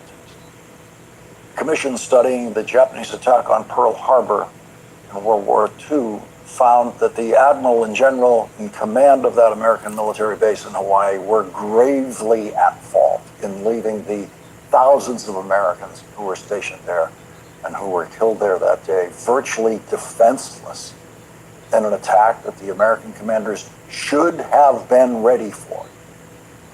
The American commanders at Pearl Harbor knew that they were going to be questioned sharply about how they let that attack happen, and they knew it was their responsibility to answer those questions. And they could not have been surprised that they were held responsible and relieved of their commands. Pete Hegseth offered a truly Trumpian refusal to bear any responsibility for what happened to those 6 soldiers, or to dozens of others who survived that attack on the second day of Donald Trump's war with much more serious wounds than Donald Trump's Secretary of Defense admitted they suffered at the time. And so Pete Hegseth's incompetence has a price. You're not supposed to take unlawful commands from no one. 1941 came with a terrible, terrible price. 2,403 American dead at Pearl Harbor. For the families of the 6 U.S. soldiers killed on the second day of Donald Trump's war, Port Chueba is their Pearl Harbor. March 1st, 2026, the day that it wouldn't have been approved if he would have went through the proper chain of command. those families. That's why he bypassed Congress. Congressman Pat Ryan, an Army combat veteran, spent and then they don't have food to feed them. Asking the kinds of questions that were asked after Pearl Harbor. And at no point did Pete Hegseth think to offer any particular words of praise to the soldiers who were killed. He offered no direct sympathies for the soldiers who were wounded. He approached the questioning as if he was the only person in this story who mattered, and he was somehow now the victim in this story. Here, in honor of those 6 lives, and in honor of the suffering of the wounded that day that continues to this day, are the questions that any decent Secretary of Defense would have already asked in his own investigation of that incident. Questions to which the families deserve answers. Everyone in the American military deserves the answers. The American people deserves the answers, and Pete Hegseth refuses to give those answers. Congressman Pat Ryan spoke for everyone today when he told Pete Hegseth, those soldiers are braver than you are. Secretary Hegseth, that is obviously in direct contradiction to what you said from the Pentagon podium the next day. So are you saying that these soldiers, our soldiers, who survived this horrific attack are lying? What I'm saying is before the commencement of the conflict, we put in maximum defensive posture we could. That's a direct contradiction. We moved 70 what they said. in this directing. Can I speak, or are you just going to monologue falsehoods all over the place? It's not a falsehood. We moved 7,500 troops off of the Reclaiming X my based time. on the intel. Stop. Based on the intel. Stop. Reclaiming my time. Because you yell doesn't make you right. Oh. Just because you yell doesn't make you right. I'm reclaiming my time on behalf of these survivors. They can't never answer It's a questions. falsehood. There's a Hold on. Shut up. You should have told him to shut the... Are braver than you are. Secretary Hegseth, that is obviously in direct contradiction to what you said from the Pentagon podium the next day. So are you saying that these soldiers, our soldiers, who survived this horrific attack are lying? What I'm saying is before the commencement of the conflict, we put in maximum defensive posture we could. That's a direct contradiction. We moved 70 what they said. in this directing. Can I speak, or are you just going to monologue falsehoods all over the place? It's not a falsehood. We moved 7,500 troops off of the Reclaiming X my based time. on the intel. Stop. Based on the intel. Stop. Reclaiming my time. Because you yell doesn't make you right. Just because you yell doesn't make you right. I'm reclaiming my time on behalf of these survivors. You just said what they said is a falsehood. There's a much larger picture. There's a much larger picture at play here that included integrated air defenses, bunkers. You yell doesn't make you. They don't have food. Falsehoods all over the place. It's not a falsehood. We moved 7,500 troops off of Reclaiming the my They don't have food to eat. Maximum defensive A restroom to. So are you saying that these soldiers, our soldiers, who survived this horrific attack are lying? What I'm saying is before the commencement of the conflict, we put in maximum defensive posture we could. That's a direct We moved 70 what they said. in this directing. Can I speak, or are you just going to monologue falsehoods all over the place? It's not a falsehood. We moved 7,500 troops off of Reclaiming the my X time. based on the intel. Stop. Based on the intel. Stop. Reclaiming my time. Because you yell doesn't make you right. Just because you yell doesn't make you right. I'm reclaiming my time on behalf of these survivors. You just said what they said is a falsehood. There's a much larger picture. There's a much larger picture at play here that included integrated air defenses, bunkers, moving people off the Then why, X Mr. Secretary, to ensure are that they were dead? not part of the target. We moved those troops and all across the theater, thousands of troops off the X, off of their bases, because we knew what Iran was going to try to strike, and we knew there would be a tragic moment. There could be a tragic moment where something could get through. Of course, that's the consequence of conflict, and we remember those 6 every single day. I want to finish. But don't play games with. I'm not playing games. raising I want to your voice finish and with pointing one fingers. more quote from a survivor of the attack, and I put this on the record. Telling the truth can't believe is important, and we're Secretary Hegseth. That is obviously in direct contradiction to what you said from the Pentagon podium the next day. So are you saying that these soldiers, our soldiers, who survived this horrific attack are lying? What I'm saying is before the commencement of the conflict, we put in maximum defensive posture we could. That's a direct We moved contradiction to 70 what they said. in this directing. Can I speak, or are you just going to monologue falsehoods all over the place? It's not a falsehood. We moved 7,500 troops off of Reclaiming the my X based time. on the intel. Stop. Based on the intel. Stop. Reclaiming my time. Because you yell doesn't make you right. You acting like a female. You yell doesn't make you right. I'm reclaiming my time on behalf Cheater. of these survivors. Put your lip down. You just said what they said is a falsehood. Straighten your mouth. There's a much larger picture. There's a much larger picture at play here that included integrated air defenses, bunkers, moving people off the Then why, X Mr. Secretary, to ensure are that they they were dead? not part of the target. No We moved food. Those troops and all across the theater, thousands of troops off the X, off of their bases, because we knew what Iran was going to try to strike, and we knew there would be a tragic moment. No there could be a answer, Mr. tragic moment where Secretary. something Again. could get through. Of Again. course, that's the I'm consequence of reclaiming my conflict, time. and we Again. remember those 6 every single day. I want to But finish. don't play games with. I'm not playing games. raising I want to your voice finish and with pointing one more fingers. quote from a survivor of the attack, and I put this on the record. Telling the truth is important, and we're not going to learn from these mistakes if we pretend these mistakes Our family didn't doesn't happen. invite him to family gatherings because Secretary Hegseth, he don't those even like soldiers them.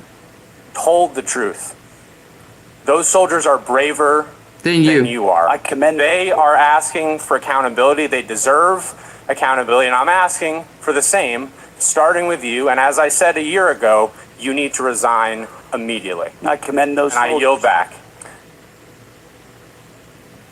Ooh, we. Okay, hold on. I need for y'all to double tap my nose. Double tap my nose, please, on your phone device. Let me see. Lawrence O'Donnell.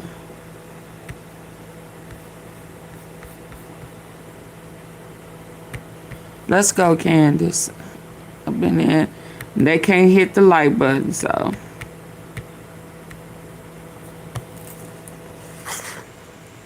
Double tap my nose. I hit the 3 dots at the top right. All right, you got. So go tap, tap. I hit those dots up there. Happy birthday, Candace. Hey, Cooking Cake. Hey, hey, KK. She said Houston in the house. Hey, KK. How you been doing, lady? You cooking? I'm gonna have to hop down there and come check you out. Let's go. Guys, happy birthday to me. Happy birthday to me. I am back from Italy. Happy birthday, and what did Candace. I miss? Apparently a lot. Apparently a presidential award ceremony, whereupon which I was awarded Time's Most Vile Person of the Year. Really? Wow. Okay, Trump. To what do I owe the honor? More importantly, to whom? We will explore that. I gotta say, what I enjoyed most, without question, was the absolute whiplash from Trump's Truth Social post about me, followed almost immediately by their administration crying about the left's rhetoric, right? Post-shooting, if that's what we're calling it. I think it's more at the house, or do you have a truck? Incident you at have the a food correspondence truck dinner in Houston? All right, you guys, happy birthday to me. Happy birthday to me. I am back from Italy. And what did I miss? Apparently a lot. Apparently a presidential award ceremony, whereupon which I was awarded Time's Most Vile Person of the Year. Really? Wow. Okay, Trump. To what do I owe the honor? More importantly, to whom? We will explore that. I gotta say, what I enjoyed most, without question, was the absolute whiplash from Trump's Truth Social post about me, followed almost immediately by their administration crying about the left's rhetoric. No, you talking about stirring up. If that's what we're calling it. I think it's more appropriately entitled an incident at the correspondence dinner. Awesome. Like Melania, Way to go. I've always said I love her. I love you truly, Melania, but this tweet about the left's rhetoric pertaining to Jimmy Kimmel, referring to him as hateful and violent, his rhetoric, nope, I gotta stop you right there, because this feels a little bit like people in glass houses. And speaking of which, Erika Kirk came out today, and she was channeling Janet Jackson in Rhythm Nation. I was feeling it at first. I was like, we're about to get a dance routine, and we didn't get that. Instead, is that what she was going for? And of course, she lied. I know y'all lying to me. She was going for Rhythm and she was Nation. Channeling Janet Jackson in Rhythm Nation. I was. You are lying to me. Dun, dun, dun, dun, dun. Oh, no, ma'am. No, ma'am. You will not play with anybody in the Jackson family. Have you lost your mind looking like Janet from the movie Friday? Now, that's Janet for Rhythm Nation.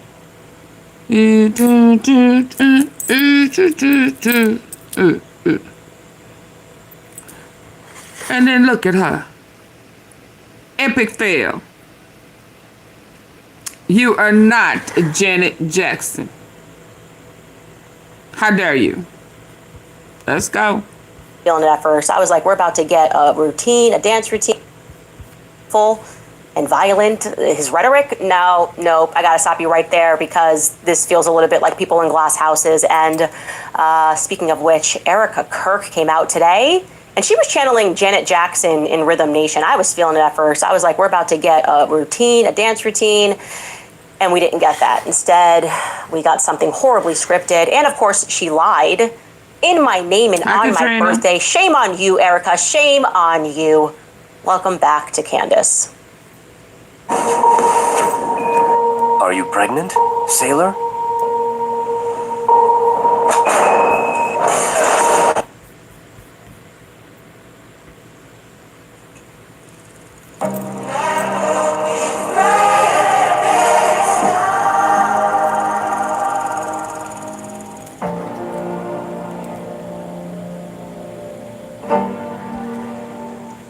All right, you guys, quick shout out to Nimi Skincare for supporting today's show. I am very intentional about what brands I work with, and Nimi is one that here is what he sent out on Truth Social. Naming me, Candace Owens, as Times for suggesting that genocide is always wrong. Despite all of that, and taking this Candace 10 at checkout for an additional 10% off your order. Okay, so what did I miss? Well, apparently I won. And I like to win. I just want to be clear, you know? And I don't get to win often, because despite my, I think I got a lot of accomplishments out here. I'm podcasting independently. I had to rebuild my entire YouTube channel from scratch after being gloriously, publicly fired and hanged for suggesting that genocide is always wrong. Despite all of that and taking this podcast #1 globally with a very small team, I just don't Erika, Kirk win looking anything. like So Timu you can imagine that when I found out that Donald Trump was publicly announcing me, naming me, Candace Owens, as Time's Person of the Year, there was this little glimmer of hope, right? I'm not gonna lie. Here is what he sent out on Truth Social. What He you wrote, mean? Candace Owens is she's no longer on Trump's side. She's no longer a Zionist. She is no longer a Zionist. She's no longer pro-Israel. She has come to the light, Carol Ann, and she has converted to being a Christian. Thank you. Thank you, KK Cooking. We come a long ways, precious, haven't we? Y'all, Cooking with KK, she from the Mo 3 sector. When I met her, she was in the Mo 3 sector, and Miss Carolyn can scratch. She's a seasoned cooker and a scratcher. Sometimes we used to have to help each other out and bring each other down off of the platforms, slanging that old seasoning everywhere.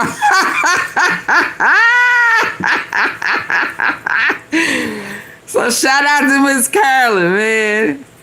Baby. I fell out with some folk about mishandling Carolyn. Not that she needed my help. Not that she needed it. Let me say this.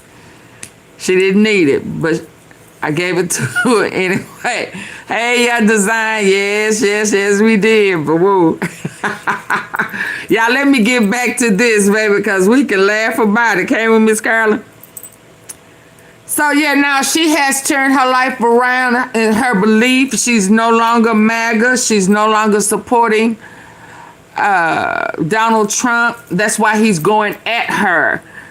You got former presidents mentioning Candace, you know, so of course Trump is upset. He's jealous hearted, and they could no longer.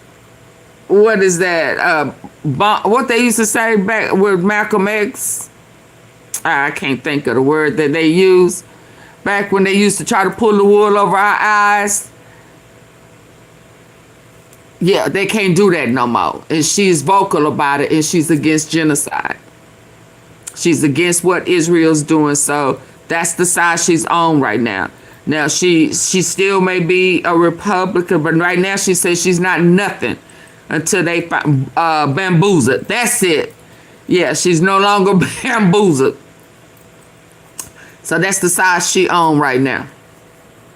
And she is have done a tremendous, remarkable job of figuring out who unalived her little brother, her friend, Charlie Kirk.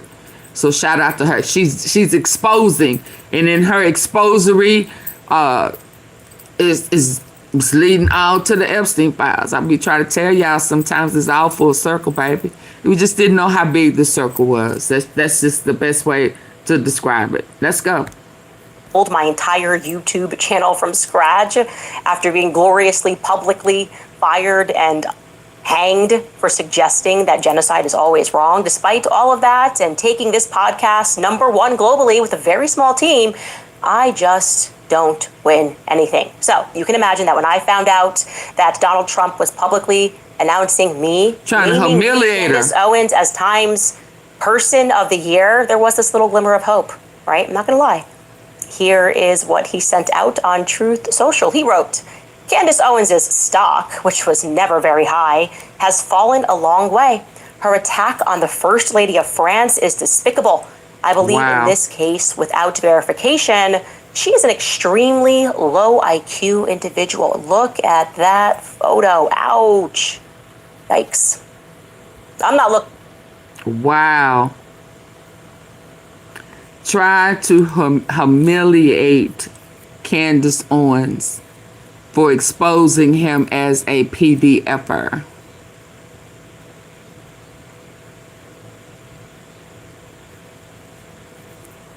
Shout out to Candace.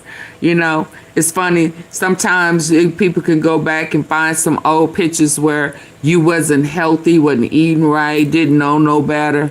You know, could be stressed out, working a lot, and they pick that picture. But look at you now. Look, you have to look at it like, look where God has brought me from. Sometimes the transformation is so remarkable that you don't even look like yourself. And that's how I feel about this picture. So shout out to Candace. Look at that photo. Ouch. Yikes. I'm not looking too hot, right? And also, like, why? What was going on that day between me and Trump, or even in the previous week? Like, actually, good morning. To what do I owe this dishonor? And hasn't he already said this? Is he kind of repeating himself here? He called me low IQ. He's already asserted that I was uglier than Brigitte, that actually between the two of us, it's not even close. Does he feel like his point was not delivered effectively the first 4 times that he made it? Yeah, this is actually the 4th tweet about me in the span of 2 weeks from the leader of the free world. Yeah, he mad. What is going on? Before we get to who demanded that the tweet be sent, it wasn't Trump, we should address the points that are made within it. Look at me now, baby. How you like me now?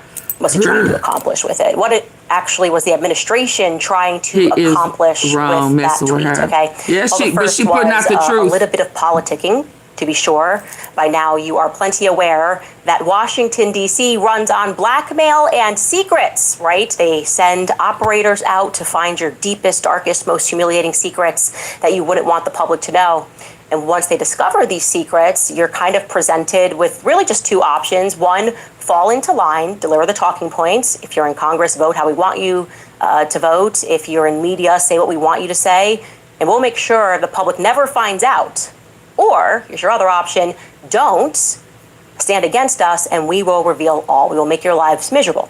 That's how it works. That's how it works in politics. And it's incredible to me what people will do, what shame they will put themselves through, and the statements they will make she's very pretty. That we know are abundantly untrue, simply to avoid public embarrassment. And I guess in that regard, I got to give Trump a little credit here, because the photo he shared of me, to be clear with you guys, it is real. It is not AI. People were suspicious. Is this a real photo? I'm not going to sit here and lie to you guys. Thank you. And you can imagine that was at least refreshing. After 4 days of his top advisor, Laura Loomer, sharing AI photos, illusory stories about drunken hit and runs, and fairy tales about secret trusts to hide money from the Macron, all in this like manic fit to try to land a hit on my rather boring life. You can imagine that there must have been some satisfaction when they stumbled upon something that is authentic, right? But you see, the only problem with people who are cartoonishly evil is that they also tend to be equally as dumb. So you can imagine how deflated they are going to feel to learn that the photo that they stumbled upon, my deepest, darkest secret, was actually at first shared by me, okay, on my Twitter account. This was not found by some journalist. So back in 2019, I shared that because I'm actually proud of that photo. And so I will briefly tell you the story as to how it came to be, because I was not that well known in 2019, and so you may have missed it. The story is from 2016, before I had any public profile whatsoever. I had moved into a brand newly built luxury apartment, and one night I received a knock on the door from the building maintenance claiming that there was a system-wide HVAC leak. Okay, they needed to then pull the carpet back in a spare bedroom, and it was completely soaked through in the closets. They ran a fan, and they advised us not to go in that room for a couple of days while the fan was running. Okay. It must have been a few days later that I woke up and my eyes were completely red and they were pussing and it was itchy, and I was like, that's weird. I don't know what this is about, thinking that it was separate. Within weeks, I then broke out, and that is what you are seeing, head to toe in eczema, something that I had previously never had. Giant, I'm talking giant patches of eczema all over my skin. Embarrassing her. My hair fell out in clumps, Black's and this is now baby. over We'll a couple make it of work, months. won't we? And I kid you not, I even got athlete's foot, which is insane.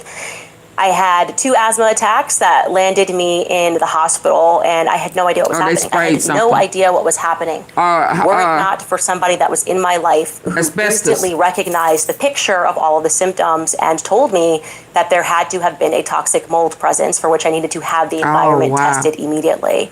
And I genuinely think that that person could have potentially saved my life. I would have never figured out what was going on because everything seemed so separate and sporadic. And just so you know, Trump, I have way worse pictures than the one that you shared. And it was beyond just physical symptoms, beyond itching, the hair falling out. Mentally, I was a completely changed person instantly. I was exhausted. I was sleeping up to 16 hours a day. The only way that I can describe it to you all is I just suddenly was not myself anymore. And it was as though my brain could not think or process thoughts. Everything that I had to do, even things that I didn't have to do, was overwhelming. It was a task. If somebody texted me, I would cry and I would become overwhelmed because I couldn't think of how to respond back. Like I was exhausted at the idea of having to answer somebody back in a text message. It just seemed like an impossible task. So it was sort of going in a couple of months, if I felt like, oh, my looks and my brains, everything is just gone, right? And I had not realized up until that moment how much of my personal confidence was actually tied to my looks. Like, oh, certain things have been easier for me for being, and Trump, you could free dispute this, but generally good looking by most people's standards. And I didn't appreciate that I tied that so much to who I was. I used to be able, truly, at the time of my life, I would just pop on a red lip. I was doing the Taylor Swift thing for a little bit and run out of the door without putting on any makeup. I'm going to show you pictures leading up to this HVAC leak. This is a picture of me, a few pictures of me in August of 2016. There's another picture of me before this happened in August. Another picture of me in August of... in a couple of months, if I felt like, oh, my looks and my brains, everything is just gone, right? And I had not realized up until that moment how much of my personal confidence was actually tied to my looks. Like, oh, certain things have been easier for me for being, and Trump, you could free dispute this, but generally good looking by most people's standards. And I didn't appreciate that I tied that so much to who I was. I used to be able, truly, I would, at the time of my lip, I was doing the Taylor Swift thing for a little bit and run out of the door without putting on any makeup. I'm going to show you pictures leading up to this HVAC leak. This is a picture of me, a few pictures of me in August of 2016. There's another picture of me before this happened in August, another picture of me in August of 2016, rocking the red lip, no makeup here, just like doing some hiking with my cousins. Another picture of me, I wasn't needing to wear makeup at all. And another picture of me just traveling, feeling confident in myself. And yeah, the picture that Trump shared was taken just 3 months later. I was sick. I was very, very sick and immediately humbled. I did not want to see anyone. I'm not going to pretend that I was this profound person. I did not want to see anyone. I did not go out. I also didn't have the energy to see anyone. I only let my cousin Mia see me. You've heard me mention her on the show. She took care of me day in and day out. And eventually a doctor told me, this is not, I can keep prescribing you pills, but the only way that you're actually going to be able to beat this, an infection like this, is you have to diet, an unbelievably restricting diet. You cannot have any sugar, not even sugar that is in fruit. It's a very strict candidiasis diet. And okay, I said, this is just what my life is going to have to be. I cried a lot. I mean, I am not a big crier, and I can tell you, you wouldn't have known it if you knew me during that time period. And also, for the first time in what felt like a very long time, because prior to, I had been living in New York City, going out all the time. Yeah, and she is posing again. I felt like since the first time since I was living with my grandparents, maybe. In middle school, I hadn't made prayer a daily habit, but I did, and I remember vividly lighting this candle in my bedroom at night and getting on my knees and praying. And I will say, I know it's not acceptable, but I was bargaining with God. I remember Oh, wow. specifically saying, I don't even care about the looks. I just want my mind back. I just want to be able to think again. Have y'all ever bargained with God? I think I've bargained with God. Let me see, was it a bargain? Okay, so let me tell y'all, have anybody ever, hey Harvey, have anyone ever bargained with God? I remember. Please put it in the comment section. I remember a long time ago. I think it was in the 90s. In the 90s. Yes. And I used to smoke cigarettes. Saratoga 120s. Those were the long cigarettes. And I used to get my nails done, sculptures. That's when, before the tips, it was sculpts. I used to get my nails sculpted, and I would have these long, kind of curvy fingernails. And I used to think it was cute when you be at a club and you had these long fingernails and you had that cigarette, But I don't know what happened. But I was going through a phase in my life. I'm trying to see if my nephew had passed. Oh, no, Buster hadn't passed by then. But I remember making a bargain with God about stop smoking cigarettes. Nooper. And I asked God, I think I asked him to, if he take the taste out of my mouth, that I would never smoke again. But I was specific in my prayer, and because I didn't want to play with God, but I didn't know if I was going to be able to, So I asked him to take the taste of the nicotine out of my mouth. And I said, because if you don't take the taste out of my mouth, I wasn't going to do any of those. My mama was like, and I was a funny type of smoker because I didn't want my boyfriend to know I smoked. And I definitely wouldn't smoke around my family, although they could smell it. But don't all that popping up without calling, and I ain't get a chance to air it out. I wasn't cool with that. But anyway, I bargained, and I told him that if he take the taste out of my mouth, that I would never smoke again. And I don't know if I really wanted to stop smoking for Christ's sake. I just felt like that was the thing I was supposed to do. You were praying like, oh God, please stop. I don't want to smoke no more. That's how I had been praying, because I knew I was supposed to. But when I got detailed, it said, take the taste of nicotine out of my mouth. And if you don't take the taste of nicotine out my mouth, I will not stop smoking. So I need for you to do what only you can do. And he did it. I think that was in 97. I think it was 97, 98. And he took the taste of nicotine out of my mouth.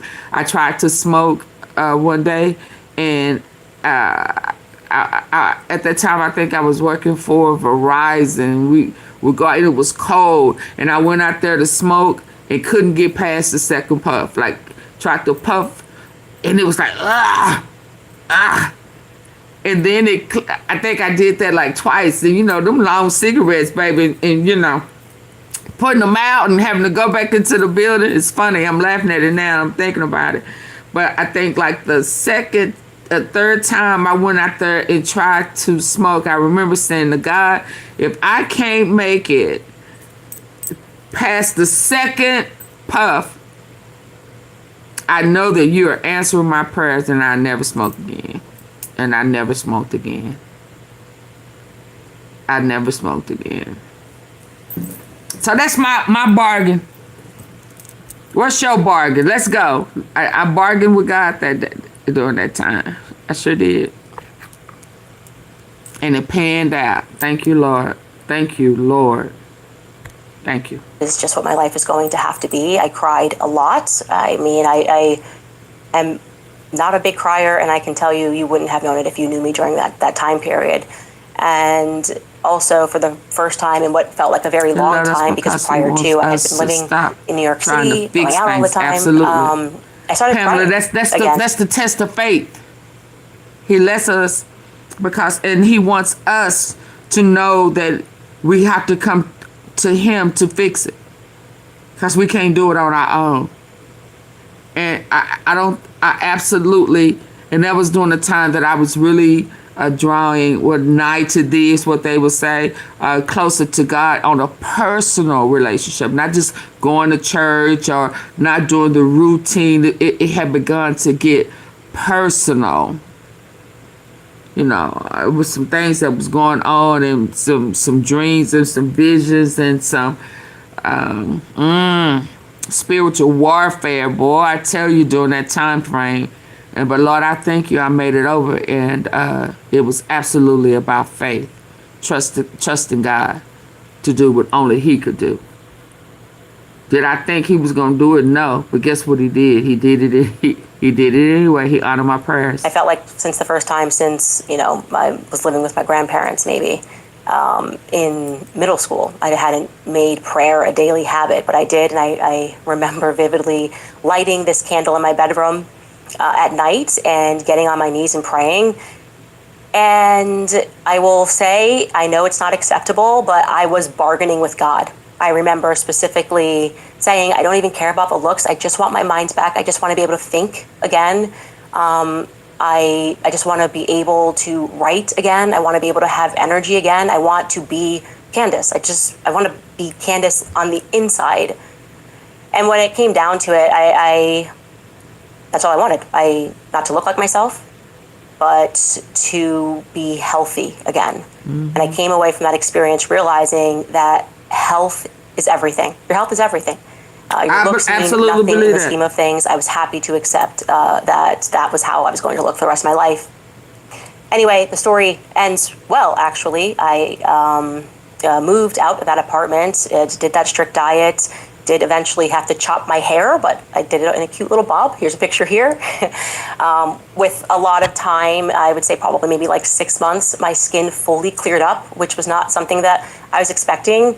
Awesome. And what followed that was I think it was August, almost a year exactly. And in August of 2019, I started for the first time my political YouTube channel, having no idea how successful it would be. And when it became successful, I really enjoyed the hindsight of that story. And of course, this is me inserting this, but I felt like God was giving me a little bit of a test before I had life in the limelight. Like I always think, what if I had instead prayed and said, oh, please, God, give me my good looks back. Take my mind, but give me my good looks back. Anyway, I for whatever it's worth, I entered the space of politics with a very real understanding of how fickle it all is. I felt completely that I was at God's mercy. I wanted to sort of keep my circle really small. As you guys know, my cousin Mia still works with me. She is the person who actually helped me upload my first video onto YouTube. She filmed me. If you can find that video on this channel. And as you know, she's still rolling with me today. She was the one I took with me to see Erika because of vibes. And so I feel like I went into politics just with the right attitude and not impressed by a lot of the things that the other people were impressed by. I knew the importance of family. And again, how quickly everything could be stripped away from you. All I wanted was my health, and I was just so grateful to be able to think again. So to Trump, there you go. To you directly, I guess it's important for you to know you can't humiliate I have no me. power over Who you me think and you my are. life. I chose to share that picture. That's why you have it. That's why you could have somebody put that on an AI cover. I made a decision to share that with the public because it was the lowest moment of my life. And I do not want people digging through to find that and to try to embarrass me. I'm not embarrassed of it. I'm proud of who it made me into today. People get sick, okay? In fact, there are people who email us daily about their chronic illnesses and tell me how much this podcast helps them get through the day. People who are going through surgery, people who are going through cancer, and similarly are wearing bandanas and have no hair, who enjoy listening to this podcast. It gives them a laugh, and that's okay. Okay. Who cares what you look like? Okay, you have low moments, you get through them. And I will say that never, when I went through that, and to people who are sick and going through things, never could I have imagined that my lowest moment would one day become President Trump's lowest moment. I do feel like to Trump, he's just repeatedly humiliating himself over and over again. And he can continue to do that in front of the world.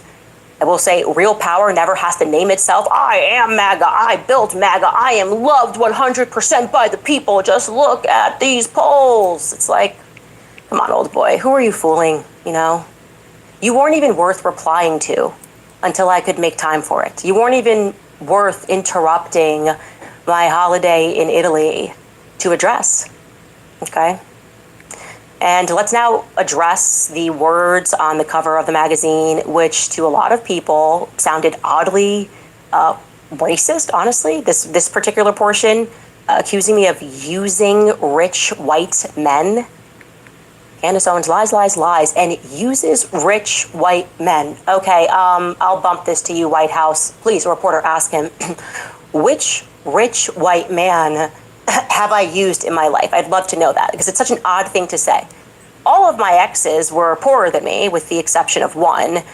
When my husband and I got married, thanks to strict immigration laws, we were entirely supported by my income because he was not allowed to work. So they got a green card, and COVID dramatically slowed down the green card process. So during the first almost 2 years of our engagement through to our marriage, we had one income in our household. I had no debts when I met him. I had $1 million book deal when I met him. I think we moved 800,000 copies of my first book. So I had a lot going on for me. I think at least we could say it's more than Trump can say regarding his 3 wives. So my question to Trump would be, would you describe Melania as using rich white men? What about Laura Trump? Does that only apply? Wow. It's what they say, gloves off or what? Is she? Oh, wow. Let's describe Melania as using rich white men? Oh my God. Shots fired.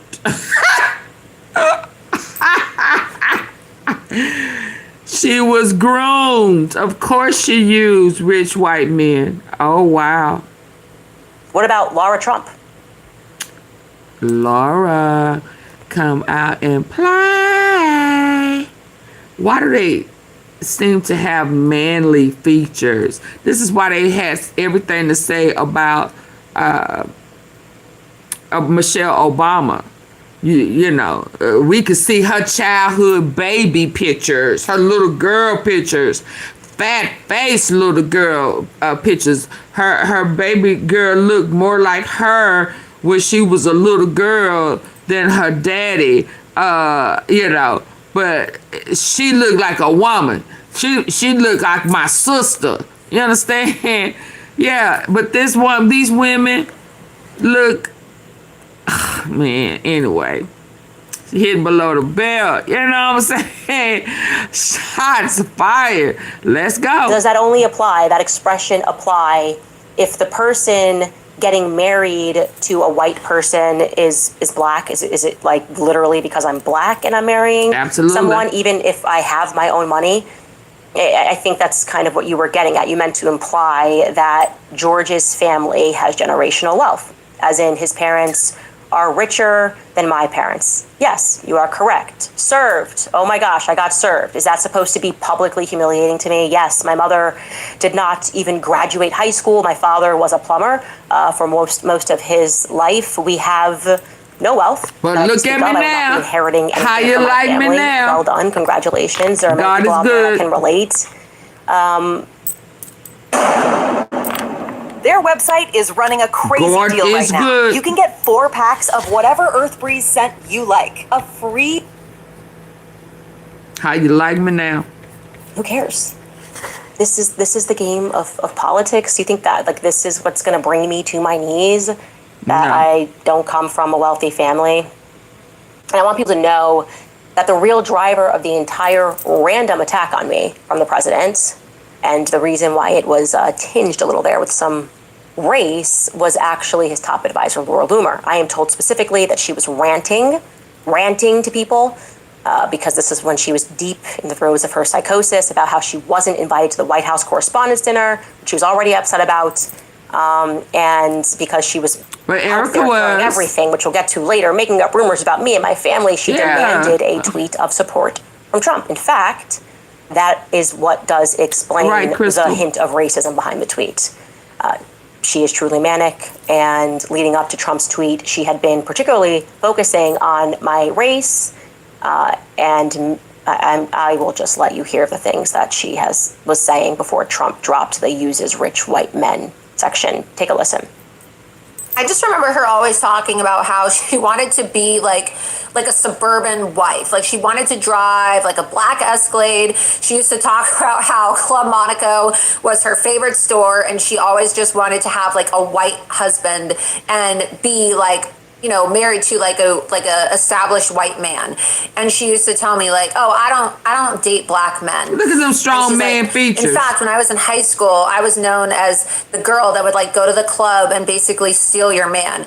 Like that's how she literally used to talk. And she would say, there was something just like really satisfying to me about being a black girl from the hood, being able to like walk into a ritzy bar in Greenwich and leave with the hottest white guy there and basically like ruin the relationship of like the popular white girl. This is how she used to speak. And for some reason, there's a lot of people that are really afraid of this nappy-headed black bitch who just has a lot to say, but not really a lot to offer. So I'm not afraid of Candace Owens. Candace Owens is just this one resentful ghetto black bitch. Like that's literally what she is. She's a racist too. Like you could listen to this, and I'm not a racist person, right? Like I don't hate black people, but I say she's a ghetto black bitch. Larry. Listen to the way that she has so much resentment for white girls, like white girls with blonde hair and blue eyes. And you know, I'm originally a blonde too. I have blonde hair and blue eyes, right? Maybe that's why Candace has so much resentment towards Adam's me. apple. But listen to the way you that have she Adam's describes apple. how traumatizing it was for her to go on a play date as a young black girl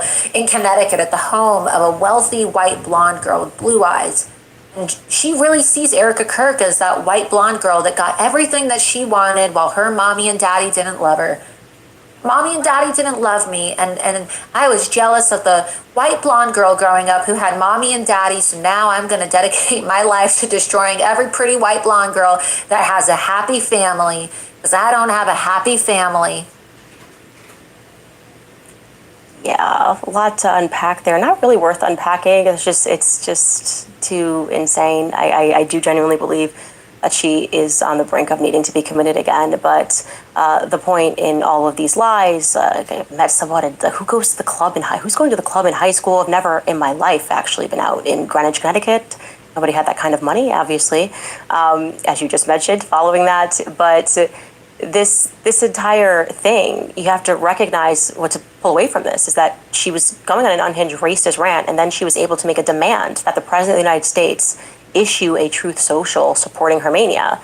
And it was a demand, I want to be clear, that I am told specifically that Susie Wiles was staunchly opposed to. Credit to Susie Wiles. That she came up against that and said this is a very bad idea. And yet, Trump's team overall conceded. The question is why? That's a very important question. Why did Donald Trump concede to a lunatic?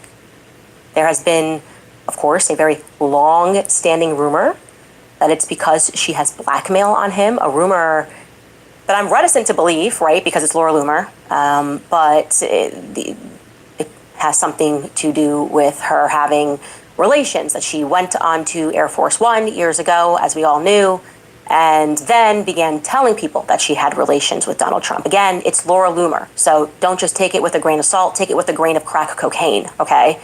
But the point is, we are now able to demonstrate that she's able to force the administration's hand, okay? So do I believe what she is going to allege, whatever they're afraid of? Probably not, if I'm being honest. But is she now threatening them into compliance, or she will make his life a living hell? As she says, I won't stop. I'll post your grandkids, your mother, your father. I won't stop until I get what I want. Probably. They probably just don't want to deal with Laura Loomer. Either way, that is a type of blackmail in my view. That's a type of emotional blackmail, okay? And that very real notion that our president, who it seems randomly attacks people on her behalf. So when you're wondering, why did he send out this crazy tweet about Tucker Carlson or Megyn Kelly?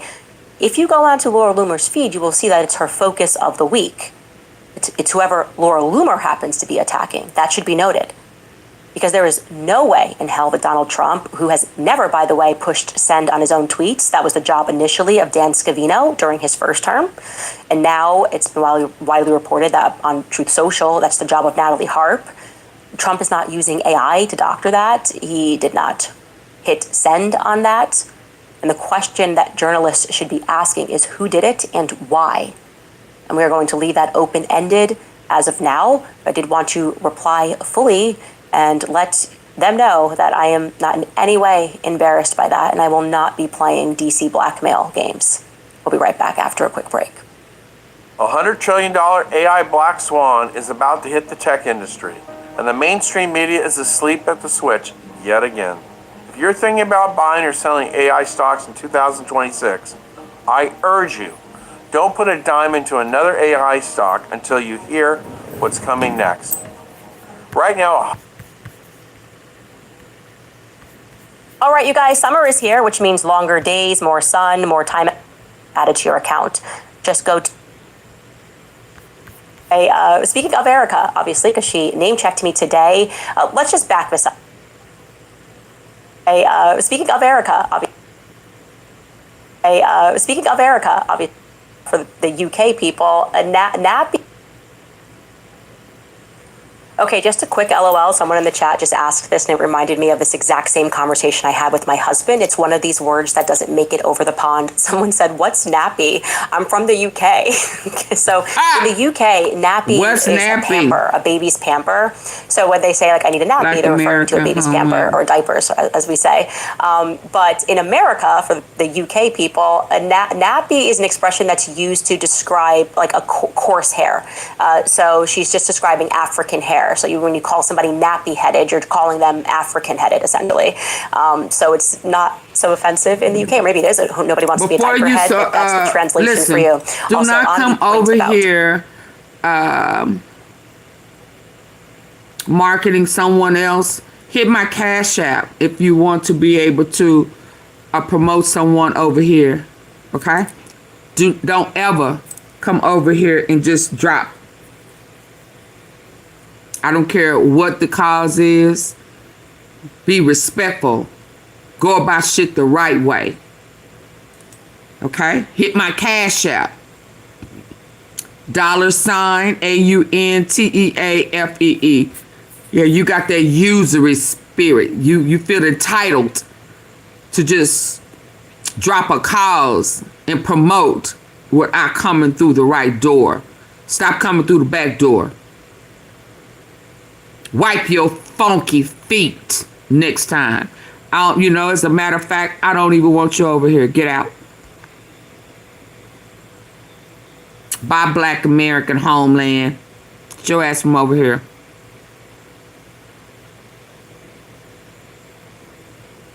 I didn't like how you did that. Y'all hit the like button. Support the platform. Like, share, and subscribe.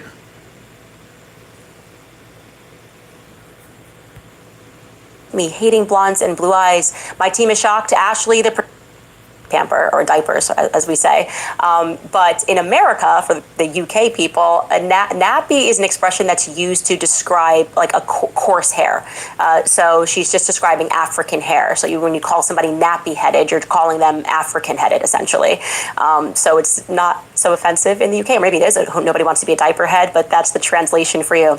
Also, on the point about me hating blondes and blue eyes, my team is shocked. Ashley, the producer, blonde hair, blue eyes. Savannah, blonde hair. Bella, blonde hair, blue eyes, who scrolls on our prompter. So this is definitely news that I hate people with blonde hair and blue eyes. Anyway, speaking of Erika, obviously, because she name-checked me today, let's just back this up. Everything went down while I was in Italy, right? I came back. Suddenly there were all these reporters who were in ball gowns at the White House Correspondents' Dinner, sharing clips down at the crowd, taking selfie videos, sharing their survivor stories. They're now apparently thug life. I think Brian Stelter is about to get that tattooed across his abdomen. He's survived. He's a survivor. What did they survive? Vietnam, the streets of Compton. Actually, it turns out that it's more like the streets of incompetence. Because what actually happened? Well, a man stormed a security check at the White House Correspondents' Center, and then Secret Service agents, and only Secret Service agents, began firing their weapons. That is the latest. And as soon as I saw the video, I was like, I think nobody can fire a gun that quick. I think it's actually friendly fire. Here's the latest headline in the Washington Post. It reads, video shows moment Secret Service officers fired at Correspondents' Dinner suspect. And then it says surveillance footage reviewed by the Post provides the clearest picture yet of the seconds after the alleged gunman bolted through a checkpoint inside the hotel. In addition to this, Evan Hill, who is an investigative reporter for the Washington Post, wrote on his X that a Secret Service officer fired 4 times at Cole Allen and in the direction of other security personnel as he charged a security checkpoint. A post review of surveillance footage has found that there was no indication on the footage that Allen fired his weapon. So to be clear, after all of that, it's hard to say a shooting happened, right? Nothing happened in that regard, or I guess the implication that this was a shooting that came from this outsider. And the majority of the people that were inside could not even hear or distinguish the sound of what was going on. They connected the dots, of course, on the basis of the Secret Service then rushing the president out, which it would be scary, obviously, like what the heck's going on, which I think a lot of them thought, like, why are they moving him? Actually, I got to give a rare kudos to Andrew Colvett. Now, in a couple of minutes, I will be dissing him, but a rare kudos to Andrew Colvett, who, when he recounted the story, was actually honest. He said he heard a sound. He honestly did not know what it was. It could have been plates crashing. If anybody, by the way, has been in the presence of a shooting, I have, because I lived in D.C. and I lived in New York, and you hear guns go off, sadly. Unless you see it, you're not sure. It's like a pop. It's a pop sound. And yes, it could be, as he is describing, plates crashing. What is that? Okay. Now, despite this actually being the story, we were immediately inundated with social media posts, and for some reason, the star of the would-be saga was none other than Ms. Erika Kirk. Somehow, at the exact right moment, and amidst all of the chaos and the subsequent lockdown, someone had captured the exact moment that Erika Kirk was walking out and captured the audio of her saying this. I just want to go find I don't feel like cooking today, so I'm trying 2 meals from Cook Unity to see if they're actually worth the hype. And first up, we're starting with this Mission-style chicken burrito with 42 grams of protein. Made by Chef Jose Garces, microwave and top with the salsa. Well, that looks insane. Oh, what? This is restaurant quality, and that salsa verde is fire. We're also going to try this breakfast bacon, egg, and cheese quesadilla with 57 grams of protein. I reheated this one in the oven until it was crispy and gooey, then topped it off with that salsa roja, made by Chef Noab. All right, bacon, egg, and cheese quesadilla with a salsa roja. Let's dip it in some of that crema. That is unreal. Crispy bacon, fluffy eggs, but what really takes us to the next level is that salsa roja. So if you don't feel like cooking and you want restaurant quality meals at home, then Cook Unity's got you. Use my code below for a special discount.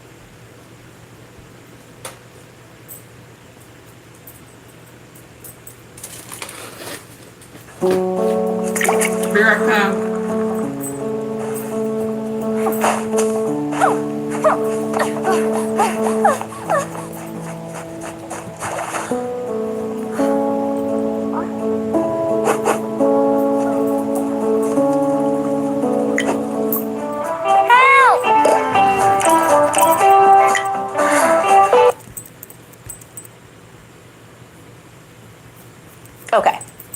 So the clip was first shared by Sarah Seidner. She is of CNN. She's a CNN reporter. But I noted pretty early on, I thought that was pretty precise for her to have recorded that. Also, she's on air talent, so it would be unusual for her to just be like trying to get things behind the camera. Anyways, she stopped short, I've looked everywhere, of ever saying that she herself recorded it, which I found to be interesting. That's interesting to me. And so I reached out to her on Instagram ahead of the show. I reached out yesterday and I think the day before on Instagram, on Twitter, and via text, asking her to simply confirm that she in fact shot the video and that it was not given to her by somebody else. I got no response. I would like to confirm that she actually shot that footage. Actually, there are other people that are in the corridor who have cell phones and captured the audio of her saying this. I just want to go.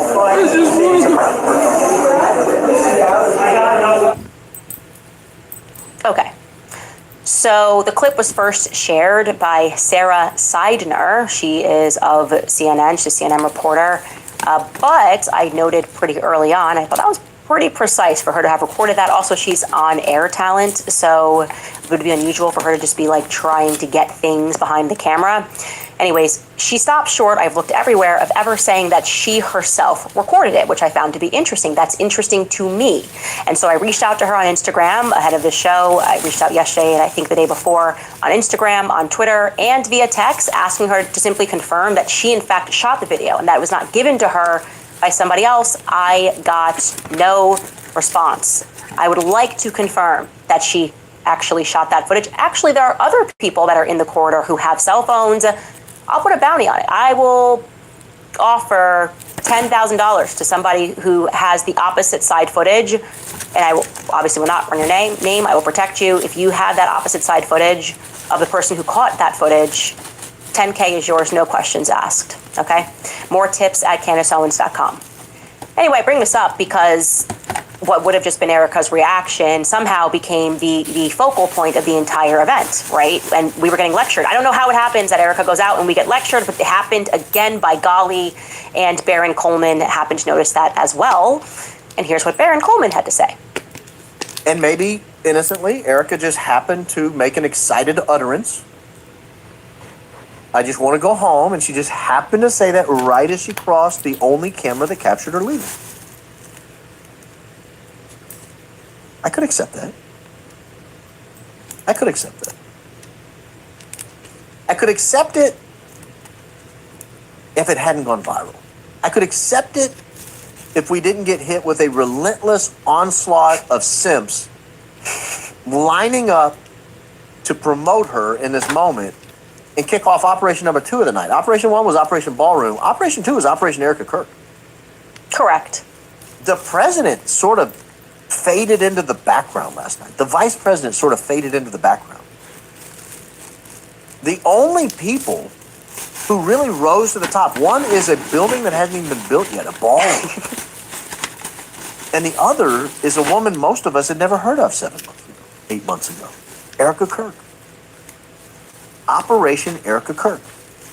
So I might have been able to buy that. Haters, big time. These are the facts, okay? Baron Coleman is telling the truth. That's why people are going to hate him. They hate the internet because we clock this stuff so instantly. It was just weird.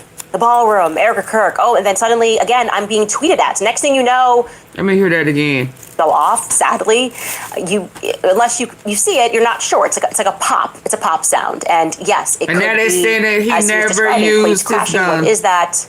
Okay. He never now, fired despite this actually being the story, we were immediately inundated with social media posts, and for some reason, the star of the would-be saga was none other than Ms. Erika Kirk. Somehow, at the exact right moment, and amidst all of the chaos and the subsequent lockdown, someone had captured the exact moment that Erika Kirk was walking out and captured the audio of her saying this. I just want to go I just want to go home. Okay. I just want to go home. So the clip was first shared by Sarah Seidner. She is of CNN. She's a CNN reporter. But I noted pretty early on, I thought that was pretty precise for her to have recorded that. Also, she's on air talent, so it would be unusual for her to just be like trying to get things behind the camera. Anyways, she stopped short, I've looked everywhere, of ever saying that she herself recorded it, which I found to be interesting. That's interesting to me. And so I reached out to her on Instagram ahead of the show. I reached out yesterday and I think the day before on Instagram, on Twitter, and via text, asking her to simply confirm that she in fact shot the video and that it was not given to her by somebody else. I got no response. I would like to confirm that she actually shot that footage. Actually, there are other people that are in the corridor who have cell phones. I'll put a bounty on it. I will offer $10,000 to somebody who has the opposite side footage, and I will, obviously will not run your name. I will protect you. If you have that opposite side footage of the person who caught that footage, $10K is yours, no questions asked, okay? More tips at CandaceOwens.com. Anyway, I bring this up because what would have just been Erika's reaction somehow became the focal point of the entire event, right? And we were getting lectured. I don't know how it happens that Erika goes out and we get lectured, but it happened again by golly, and Baron Coleman happened to notice that as well. And here's what Baron Coleman had to say. And maybe innocently, Erika just happened to make an excited utterance. I just want to go home, and she just happened to say that right as she crossed the only camera that captured her leaving. I could accept that. I could accept that. I could accept it if it hadn't gone viral. I could accept it if we didn't get hit with a relentless onslaught of simps lining up to promote her in this moment and kick off Operation number 2 of the night. Operation 1 was Operation Ballroom. Operation 2 was Operation Erika Kirk. Correct. The president sort of faded into the background last night. The vice president sort of faded into the background. The only people who really rose to the top, one is a building that hasn't even been built yet, a ballroom. And the other is a woman most of us had never heard of 7 months ago, 8 months ago. Erika Kirk. Operation Erika Kirk. So I might have been able to buy that. Everything in my store is now free. Hey, it's Jula. Would have been able to what? These are the facts, okay? Baron Coleman is telling the truth. That's why people are going to hate him. They hate the internet because we clock this stuff so instantly. It was just weird. The ballroom, Erika Kirk. Oh, and then suddenly, again, I'm being tweeted at. Next thing you know, we are all being lectured by neocons across the internet. We're being called sheer evil, psychopathic, because Erika Kirk opted into another social calendar event, okay? An event that did not in any way require her presence, one which not even Charlie Kirk had ever attended, or President Trump, for that matter. As the president, he never attended any of these correspondence dinners, and yet it's somehow our fault again. We were not invited, and it's always our fault, right? I'm just getting flashbacks to UGA. Erika misses her appointment. We weren't going. We didn't speak about UGA. We didn't say don't go. Suddenly, we got the vice president lecturing us about not keeping Erika safe, right? Neocons, same thing, hitting hard with the repeat lecture about a grieving widow who apparently we're all now somehow responsible of. They just turned her into one of our kids out of nowhere, right? It's all our fault, because if you noticed anything about Erika Kirk, this is the reason why she went to the social calendar event, okay? I just want to be very clear at what we are looking at, and forgive me because I know that Hillary Clinton, many of my listeners maybe voted for Hillary Clinton, you liked Hillary Clinton, that is fine. I did not, and I'll explain to you why, because you might be able to connect the dot here. This is why a lot of people who voted for Trump, some of them actually were just voting against Hillary Clinton in 2016. It was because of the nature of the campaign. It was whiny. It was that is what we resented truly about the campaign. You can't criticize Hillary Clinton because she's a woman. Oh my gosh, this person said this because he's a sexist. Oh my gosh, the reason why Hillary Clinton is struggling, or you think she fainted, whatever, is because she's a woman. She's hyper qualified. Hit the her like husband's button. Bill Clinton. I will say Hillary Clinton is actually accomplished in her own right. But that was the whole attitude. It was like, we're not actually trying to get your vote. We don't need your support. We're too rich and too big to fail. She's too connected to fail. So we're just going to keep chastising you. And we're just going to keep lecturing you. And then we expect you to vote for her.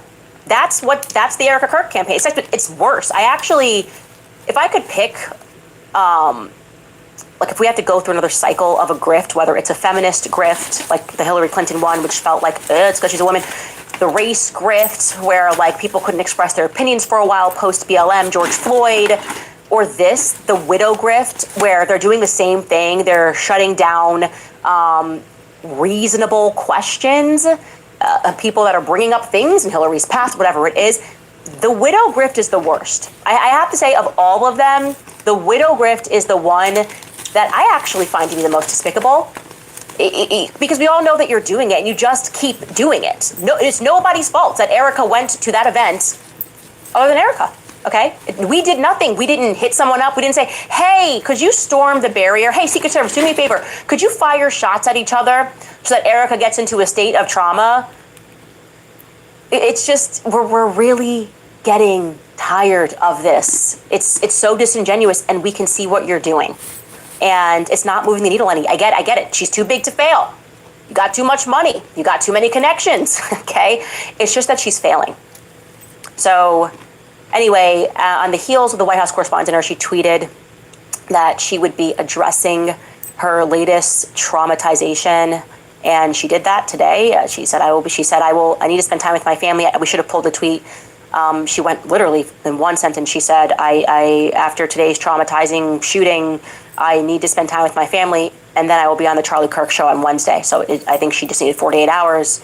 And what we got today was objectively weird. It was weird for a couple of reasons. First is that it was 9 minutes, and then they just played Charlie Kirk clips for the remaining almost 2 hours. Go home. Absolutely. Second thing is that it was pre-recorded, okay? It was straight from the teleprompter, and it was very clearly not written by her.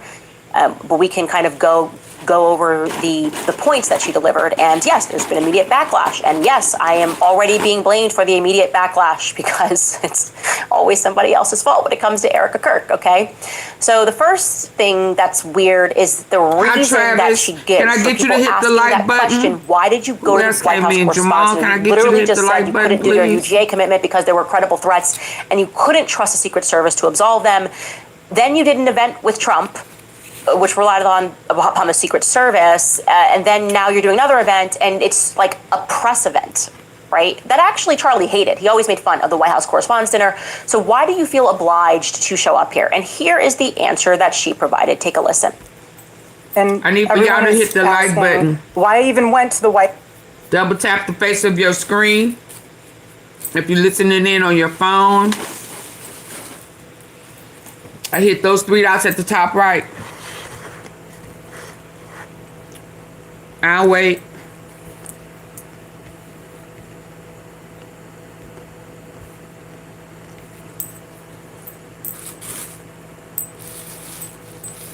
And just double tap.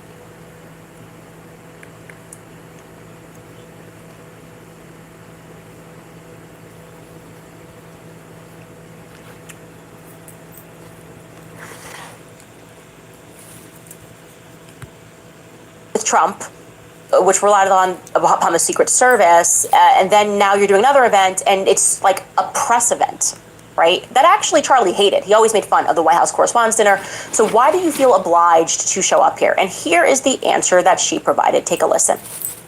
And everyone is asking why I even went to the White House Correspondents' Dinner. And it was because many of the journalists in that room have attempted to dehumanize me. And I wanted to meet some of them face to face, quite frankly. Why have a conversation about me when you can have a conversation with me? Well, you crying your ass up out of there. A journalist from the Daily Mail came up to me. She introduced herself, and she was very gracious. She was saying, "You look so beautiful. I'm so sorry for your loss." To which I replied, "It is so nice to put a name to the face." especially with all of the slander, So you the went in lies, there to start some accusations that shit. are out there surrounding my husband's murder and myself. And I said to her, you know what's so interesting? This is my first time at the White House Correspondents' Center, and I find it so fascinating, the dynamic that is going on right now, because everyone is all dressed up, and you guys are co-mingling in and out of each other's cocktail parties. And so for one night, you are able to put aside all of your differences for the sake of freedom of speech. And then by Monday morning, things will go back to being an absolute bloodbath between all of you. To which she replied, literally, she said, I know. Isn't it special, right? Isn't tonight so special? This is the first nonstick with no I don't coating. believe her. The titanium always pans. Y'all believe that? Any buyers? Any takers of that? That she went just for the social experiment of it all? And by the way, I know we're not allowed to remember anything she says yesterday, but I'm pretty sure that when she sat down with Caroline Levitt on stage at a Turning Point event, she says that she doesn't read the headline, she doesn't care, she's completely removed. We've been told over and over again that she's just not aware of what's going on. Now she's saying, I actually went to this event because I needed to confront these journalists who day in and day out, I actually know their names, which is more than I can say. I actually don't know the names of all journalists who write articles about me. I don't care to learn about their lives. I actually virtually never give them statements. My PR isn't open. You can just go out there and say, she doesn't care, she doesn't care, she doesn't care, because I just got tired of answering for things. But that's what we're getting. Now we're getting that she went there and she got dolled up, and it was because she simply just wanted to. For drama. And she even went to a pre-party, I believe, right? That was posted as well. But that was just because she wanted, it was a social experiment. Okay. And next she's going to say something that is ironic. Okay, she's gonna call out those journalists because she's on a, that's why she went to just I don't like you journalists. She's gonna call them out for their reactions to the shooting. Okay, take a listen. If you were in that room, you had no way of knowing what the status of the shooter was, how many there were, or honestly, really anything. It was just utter chaos. And so during an active shooting, these journalists are using their phones to find moments to capture for clips. They were so concerned about getting a video in a room with an active shooter that they could have accidentally and quite literally filmed themselves being shot. Many of those people have become so desensitized that fight or flight became secondary to the opportunity of putting themselves into the story, which ironically breaks the #1 rule of journalism. Anybody in the chat want to tell her what's ironic about that statement? Anybody remember Terrell Farnsworth? And when we said that was weird, they said it wasn't weird, and now Erika is basically going, who would record themselves in an active shooting? This is Terrell Farnsworth, doesn't know how many shooters there are, doesn't know what's going on. Seconds, this is not even a minute after Charlie hits the ground and he's behind him, and he recorded himself. Take a listen. They just shot Charlie. This the guy. They just shot Charlie. This is the one who said he died first.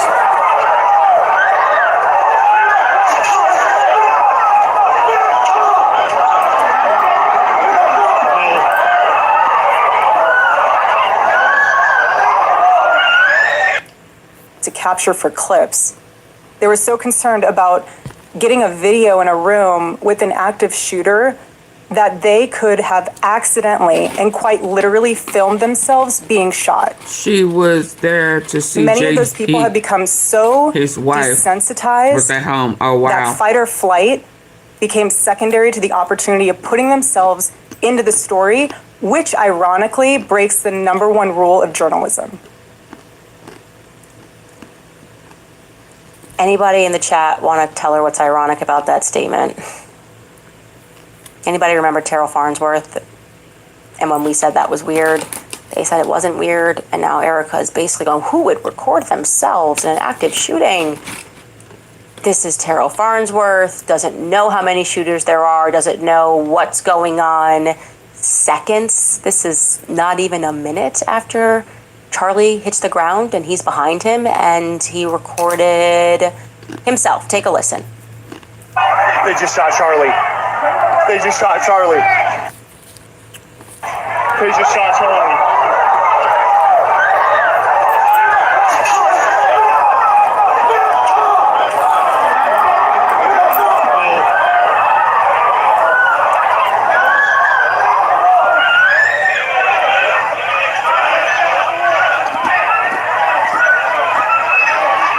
They just shot Charlie.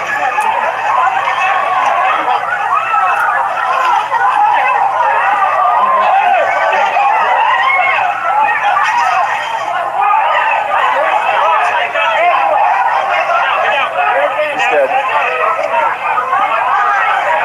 God help him.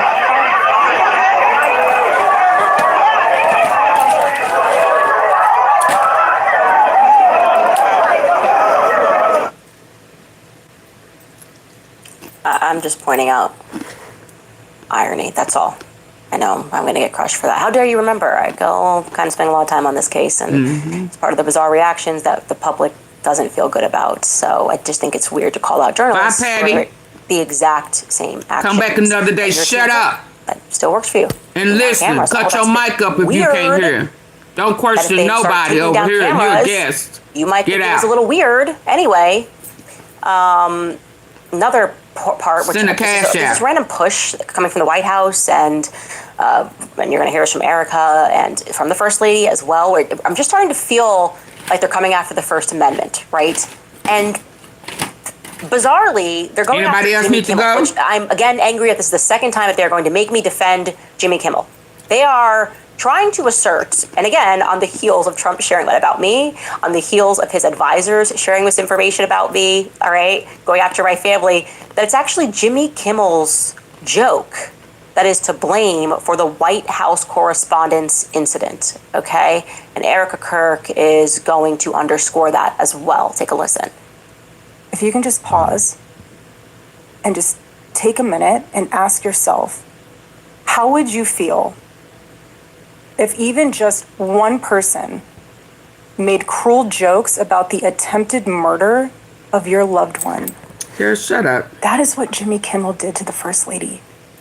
He said that she had the glow of an expected widow. Mm-hmm. The glow of what an was that? expected widow. Like, so disingenuous. 48 hours before that nightmare almost became a reality. It was a joke. I can't do the Hillary Clinton campaign. I can't do it. I can't do... That's how it felt. Trump would make a joke about something, and then they'd all get out and pretend it was super serious, and it's ironic, because like Jimmy Kimmel was a part of that syndicate of people that did this, and I said no, and I couldn't stand Jimmy Kimmel, and I still really don't like Jimmy Kimmel, but they're flipping it now on its head, and they're Jimmy Kimmeling it. Okay, they're doing the thing where they pretend that a joke is existential. A clear and obvious joke is as existential, and now the source of shootings. That's that. This happened because Jimmy Kimmel made a joke. She may have liked the joke. I don't love everything that's said about me. Oh well. The lease expires Tuesday, and we still have boxes of jewellery everywhere. We have too much jewellery left in our shop, and Henry keeps asking what we're going to do with it all. This is probably the Oh well. But the big news, of course, is that as she got toward the end of this pre-written monologue, not written by her, is that she name-dropped Drewski and she name-dropped me. And that was supposed to be, I think, as they planned it, and this is why she's got to stop working with Blake Neff. It's giving Blakey Neff wrote it. I know he's her writer for things. This was supposed to be a moment of bravery or something, and it's going to backfire. Take a listen. Every morning I wake up to a new headline lying about me. I have comedians dressing up in whiteface. Yep. I have people saying I'm not fit to be CEO, and I have Candace Owens claiming I murdered my husband. And the list goes on and on and on. Man, it's just not, the performance of all this is not good. And before we get to her claim, in which people immediately checked her on, and it was not trending in a good way, it's not trending for her in a good way, the reaction to this, whatever this was supposed to be, just an obvious lie. She wakes up to headlines and Candace Owens saying that she killed her husband. Now, I'll show you how they're trying to clean it up. It's similar to UGA. It's going to be narcissistic abuse, where they blame it. They try to way to wiggle out of Erika lying, as opposed to saying, oh, she misspoke. They're going to try to assert that, no, Candace did say this. But overall, before we even get to that, the response has just been brutal, okay? Everyone is calling her out. They're saying that the look is wrong. People are making fun of saying that she looks like she came dressed up as the assassin that was walking up the stairs, allegedly. But also just her general demeanor. Okay, here are just some of the reactions. We can go through them. I guess I missed it. When did Candace Owens mention anywhere in the podcast that you murdered your husband? You didn't miss it.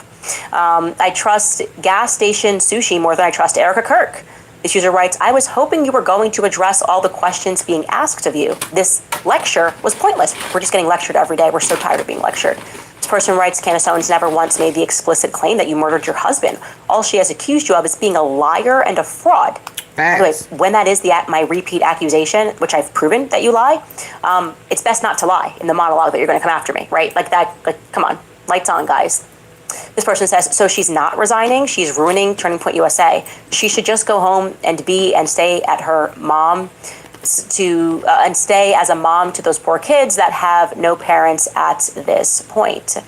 Here is another tweet. This person wrote, if Erika truly is just a grieving widow and not actually a bad person, which is now becoming harder and harder to believe, then somebody around her who cares needs to tell her the following. 1, her disposition is totally unlikable. 2, her delivery is completely untrustworthy. And 3, every time she opens her mouth, she digs herself a bigger hole. I would rather not tell a widow how to grieve, but I would advise a wannabe astroturfed CEO to go home and spend some more time with her kids that she claims to love so much. Here's another couple of funny tweets. Did Erika tell her stylist to, quote, give me the assassin outfit today? Another one, Erika Kirk trying to prove to us that she did not try to kill her husband. These are obvious jokes, guys. I know they're now criminalizing jokes, but these are jokes, okay? Erika Kirk out here dressing like Eminem when he got sober. I did not see that one before. That's very funny. This person, why is Erika wearing something that looks eerily similar to an Imperial officer's uniform from Star Wars? It fits the theme music of when they walk out. So yeah, across the board, people are laughing, they're mocking it, they're saying it was, you're lying, and also it's just weird. It was weird and it was awkward. And speaking of the lying, which, like I said, many people called out right away, as that person said, I've never made that statement on this podcast. Of course, they instantly then started realizing that they needed to defend it, and of course, they came out with 2 different excuses, okay? Blake Neff came out and said, well, Candace didn't say it, but she implied it. She implied it in the episode where I said that the police should drag Erika in for questioning, that Charlie would have already been dragged. He probably would have been arrested until further notice and asked questions if we had found this many holes in his story. Like, of course, they should have her phone. They should be asking her questions about various lies, because that's just how it works. So that was Blake Neff's excuse. Now, Andrew Colbett's excuse is even more bizarre. Andrew Colbett is going to present an out-of-context text message, which looks like it got passed around at Turning Point USA. I got to give Andrew Colbett, like, they're never on board with, they're all like running in different directions, but he is the king of the narcissistic abuse of the public. Right? He instantly comes out and starts chastising us, and he can never just be like, you know what? I would have instantly said she fumbled over her words. She meant to say that she feels Candace implied it, but of course that would have been a hard sell because it's very clearly scripted. And look, you have all over the internet people are calling her out for lying. Why would she utter that statement? Why would she say that I accused her of murdering her husband? And as it was going viral, too many people obviously watched the show, so they just clocked it immediately. So Andrew did his thing, right? To prove this was real, he presented a screenshot of a text message joke.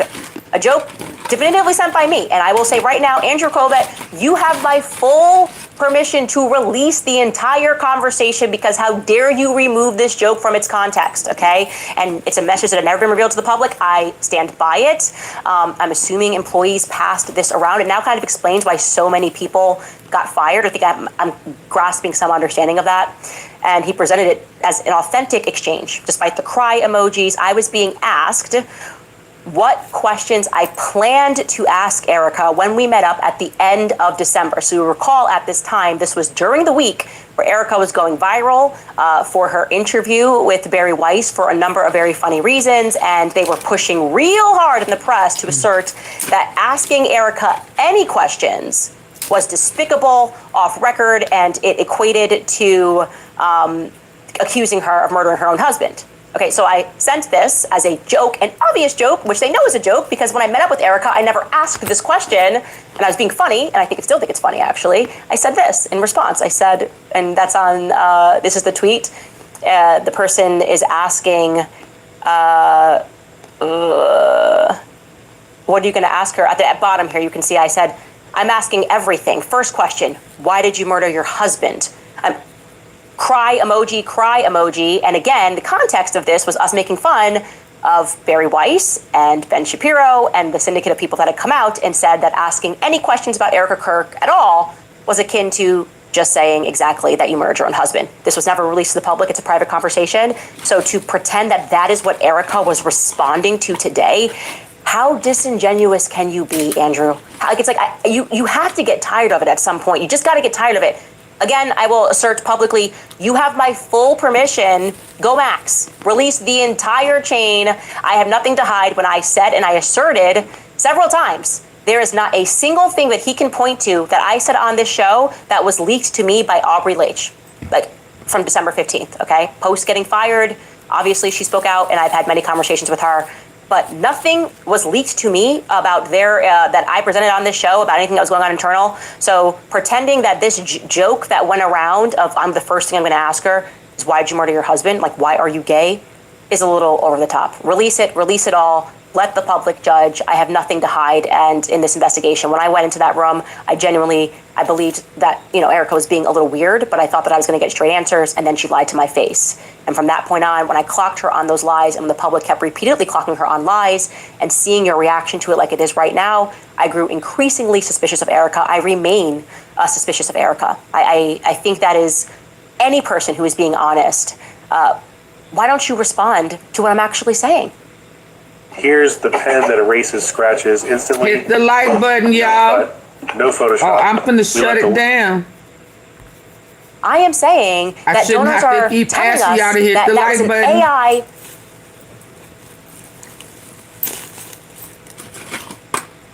Asking me who crunching, but have y'all hit the like button. Double tap the face of your phone. Hit the 3 dots at the top right.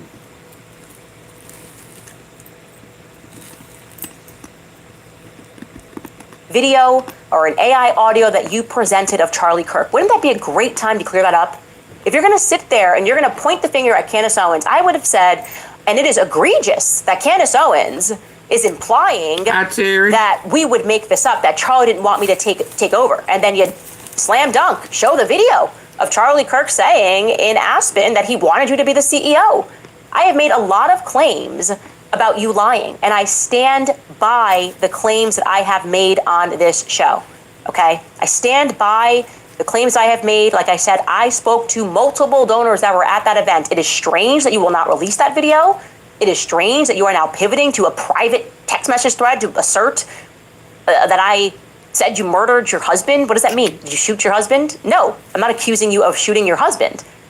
What I am assuming that I have been open about on the show is that it reeks of dishonesty. And that people told you this. There's something about your general nature that comes across as very dishonest. You don't seem to be interested in the very many holes.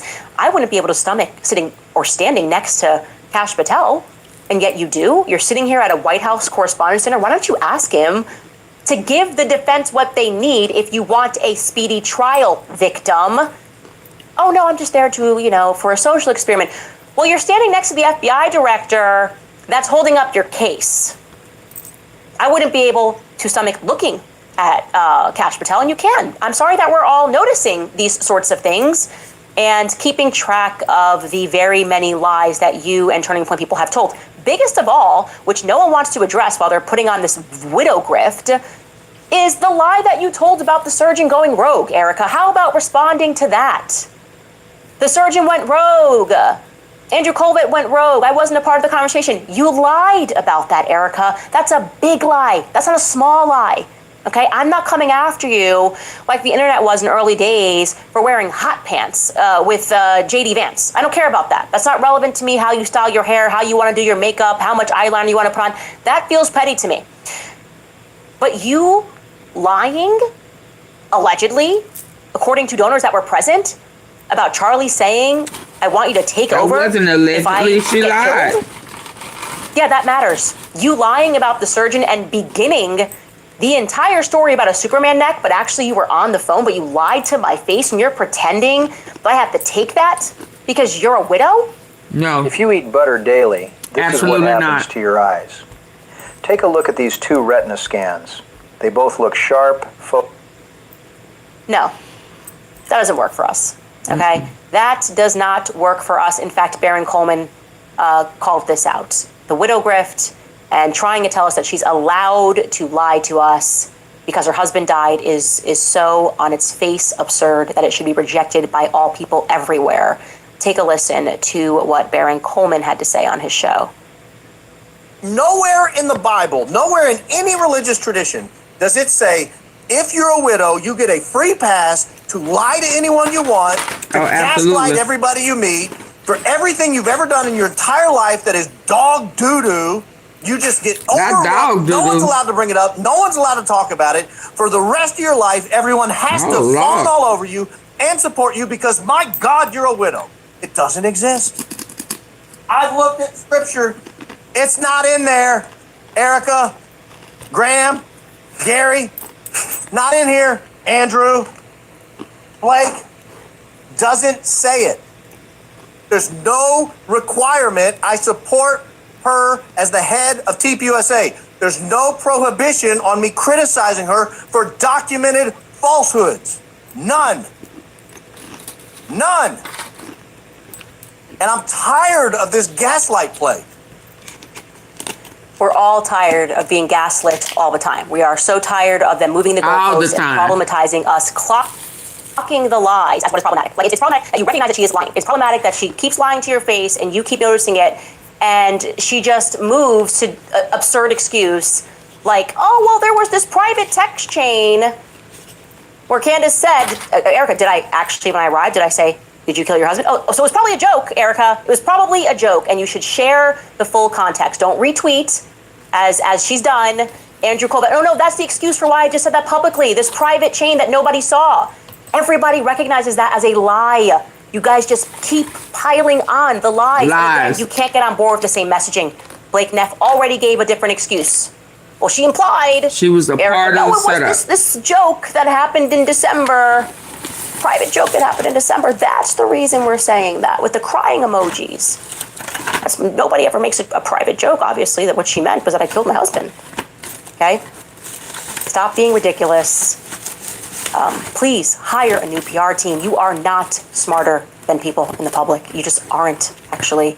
And I that's honestly going to be your only saving grace is to just. Are you smarter than a fifth grader? And just come out, say, I am sorry I canceled my event at the last second to UGA team, right? I was embarrassed to come out because there wasn't a lot of people and I'm under a lot of pressure right now. That works. Humanity works, okay? I did tell a stupid lie about the surgeon. It was a big lie. It was a really dumb lie. I don't know why I said it. You know why I said it? Because I was advised to by a really stupid PR agent. That's probably what happened, right? Just deny that in the face of overwhelming evidence. Respond. Have the courage to respond, okay? Stop with the Hillary Clinton campaign. If people want to ask Hillary Clinton questions about her past and what she did in Haiti, it's not because to be honest. If people want to ask Erika Kirk questions about her past, whether or not she made up the AI video or AI audio of Charlie Kirk saying, I appoint my wife to take over me if anything happens. In Romania. Answer the questions meaningfully. And if you're going to the White House Correspondents' Center to face people face to face, by golly, Erika, why don't you do that now? Why don't you have a round table with the people that are causing you the most grief? Get Baron Coleman. Do it live so the whole world can see it, right? So it's not behind closed doors. As I've said thousands of times over, this does not need to be in person, okay? Don't make unnecessary hurdles. Answer the questions once and for all. Just answer the questions. These are big accusations, Erika. You lied. When I sat down with you and did this, you lied to my face. Still believing Candace ain't the one. Doesn't work like that. What you mean ain't the one? Especially when it's regarding a murder. What do you mean, Waffle? The murder of your husband. It's a weird thing for a widow to tell lies pertaining to Superman next and to throw it on a Dr. Lee Trotter and to claim that you weren't on the phone. She the one to get to the truth. And you facilitated that entire conversation. That's weird. That's not okay. She's the one who got to the truth. So, that's all I'll say about that. Okay, now speaking of lies, I'm very happy to now clear up what I was actually doing in Rome. Like I said, I'm on no clock now to respond to varying absurdities. We left off before I went to Rome, and it was Candace and her husband are living separated. I think this was according to Laura Loomer. We were living separate. Laura Larry and I had dual is a liar. citizenship. Of course, none of that is true. Then it was George is in a secret gay relationship with Milo. Proof presented was an AI photo. Don't order jewelry before hearing this. Hey, Jula here from Jula Jewelry, and I'm closing my store. Could I get y'all to hit the like button?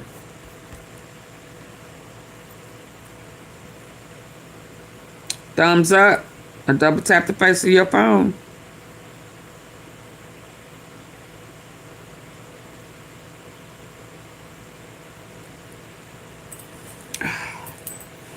And if you're having a hard time hitting the like button because you just, no, Auntie P, just go ahead and leave, baby. Go somewhere else.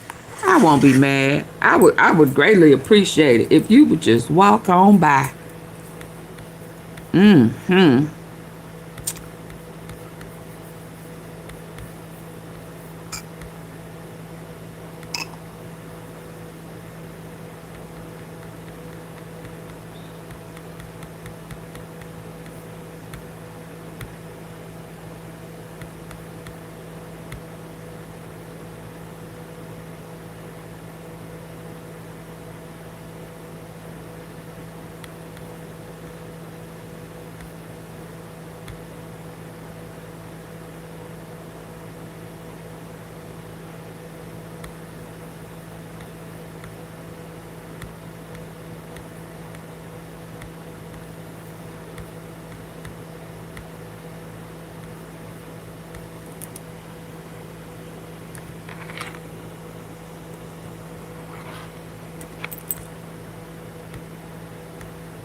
Y'all ready to get the likes up? Hey, y'all.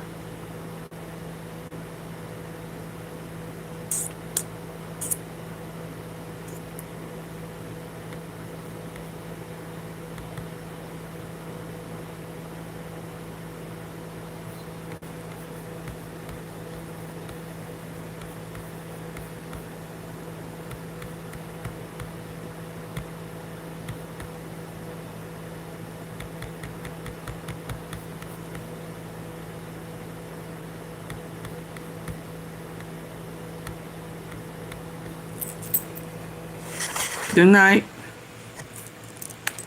Good night.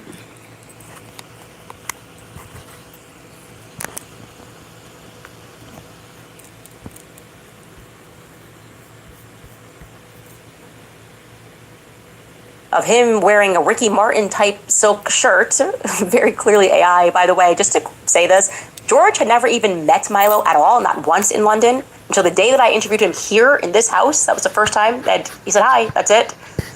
Also, I'm hiding money in a trust from Brigitte. That, again, is just showing legal stupidity. You don't have no idea how lawsuits work. But then when I went to Rome, right before I went to Rome, came her exclusive report that I was potentially paid $500,000 by the Southern Poverty Law Center to communicate David Duke talking points. Was the SPLC paying Candace Owens $500K a year to plagiarize David Duke? Oh, wow. And I just didn't respond to that because it's just so kooky and so crazy. She doubled down and she said, because she saw me flying with my husband, that David, she rumbled me. I was fleeing the country because of her stunning report on the Southern Poverty Law Center. And due to her reporting, I was fleeing to Rome and taking my money to Rome, right? Candace Owens had to abruptly cancel her show today and travel abroad. She never alerted her audience of her travel plans. Interesting how she's fleeing the country the same day that I reported her Zionist Jewish lawyer dropping her ahead of an important deadline in her lawsuit with the Macrons next week. Remember, I exposed her secret trust where she's hiding nearly $12 million in real estate, among other assets. Her other lawyer's firm specializes in bankruptcies. Is she moving her money abroad and hiding assets so she can file for bankruptcy? She's fleeing the country. At Emmanuel Macron. She alleges she's in communication with him now. Wow, I am, woo. By the way, it's like 2026. You don't got to get on a plane to move money, man. Just send a wire, right? You don't have to get completely crazy. And then, once I got to Rome, the story was that I was meeting with Nick Fuentes and David Axelrod and Aubrey Leitch of Turning Point USA to have an anti-Trump summit, which was funded by Qatar. I think I'll just read the tweet in its entirety, because this is the person that you can actually see why they don't want to deal with her in the White House. You can see what they don't want. They don't want to have to keep responding to clinical insanity. She wrote, are the radical left and the woke right currently converging in Italy for a secret anti-Trump summit just days after Barack Hussein Obama's top advisor, David Axelrod, met with the Pope? Candace Owens, Nick Fuentes, and the alleged fired Turning Point USA leaker Aubrey Leitch all suddenly appeared in Rome. A reliable source informed me that Aubrey approached several conservatives last year in an effort to recruit them to attend a paid propaganda trip to Qatar. Did she register with FARA? The woke right is nothing more than a massive grift, and I have suspicion it is all being funded by foreign dark money. Okay, and of course she doubled down on that. It's another AI photo. I fell asleep and heard you saying goodnight, and I thought I was saying goodnight to somebody who was saying goodnight. Joke, an obvious AI photo joke from Aubrey saying, "Happy birthday, Candace." Like, I guess the three of us decided to get a small scooter. So the reality, just to clarify for everyone, is that I went to Rome with my husband and my children, who I am not living separately from. Thank you very much. My husband, who I love dearly. And no, this was not an abrupt trip, but a completely planned, as it is when you have children. You don't just pick up and flee a country. But it was a planned trip to Rome, which I actually sort of announced back in March at the Catholics for Catholics event when I said this: to be a Catholic is to suffer. Our reward is not here. And I can't tell you how encouraged it is, with all of the fighting that happens every single day, to be in a room filled with people who share that same heart. And I just want to thank you guys so much for welcoming me and allowing me to be in my infancy, hopefully maturing, and toward my confirmation, which will be next month. God bless you. Thank you so much. I was so nervous about this trip for 1,000 different reasons, took this very seriously, obviously spaced out the baptism from the confirmation because I understood the differences between those sacraments, and I wanted to take it very seriously and go around the sun a couple of times and really understand what was happening in the church and in my missal and asking every question that I had to ask. And it was an absolutely beautiful trip. I was confirmed by in the old Latin rite by a cardinal. My priest flew in from London, so that was part of the reason why I had no response to Trump, because I told my priest I would chill, and he was there when that happened and that went down, and he's just given me the best advice. And it was just, I can't even explain to you guys how amazing the trip was and what it felt like, how absolutely I was just nerve-wracked the entire time. I don't know why. I was just so nervous and completely overthinking my confirmation. And yeah, it was just a blessing. It literally was a blessing. And so that is a Scooby-Doo mystery. No, I did not see Aubrey. I did not see Nick Fuentes. I did not see David Axelrod. And yeah, I just wanted you guys to know that. I have been confirmed. I'm very excited about that. It's something that I wanted to share with you guys, and I did really just forget. Obviously, we recorded the Corby Hall episode because we were trying to cover for Thursday, and I just kind of didn't, well, we pre-recorded it, so that was probably why I didn't think to mention.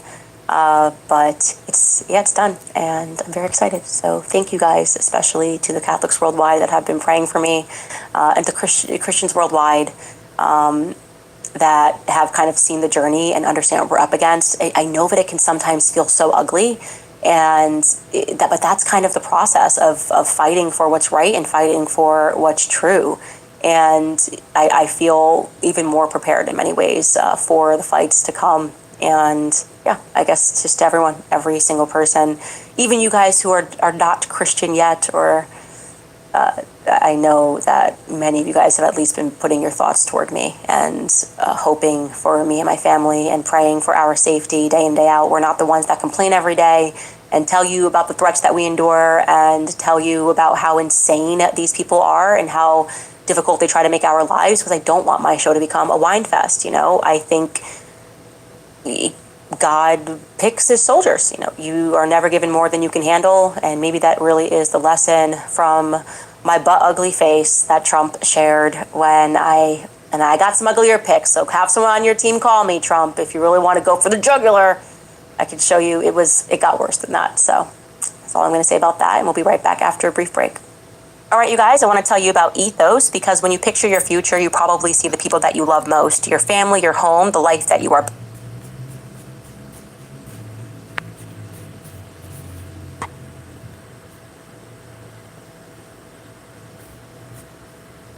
/Owens.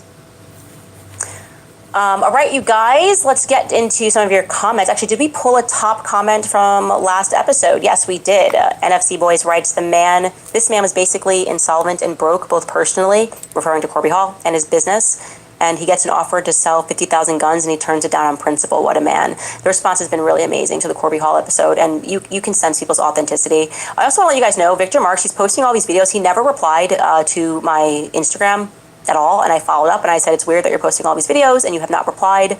I think the last time I checked, that was like 3 days ago. So that, yeah, there's been no response. And like I said, his like little alpha macho man thing is not interesting to me. He can come onto the show and he can join by Zoom, and we can do it live, and he can present his side of things. I'm happy to have that, and I want to make sure that he has the opportunity to do that, but that's going to be on my terms and not on his. And also, like, I don't want to be in the room with him after everything I've heard, which I think is fair. I think that is spiritually discerning of me.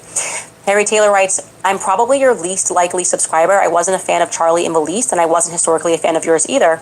Your methods and your research are impeccable, and you seemingly immediately uncover the BS and bring it to light. You are loyal, brave, and fearless, regardless of politics or preconceived notions or clips of things I've heard. I respect the hell out of you. I'm rooting for you in regards to Erika, Charlie, and the French dude and his husband suing you.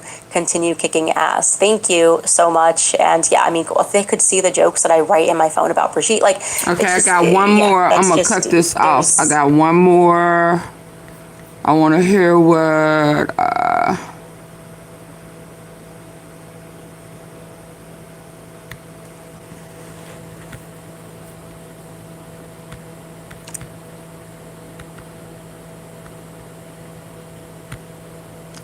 hit the like button. I got one more. Y'all know I gotta hear.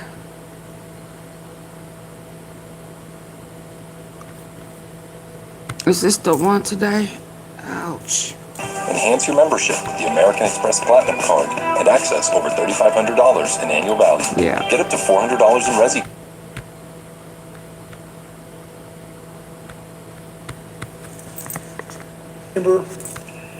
I felt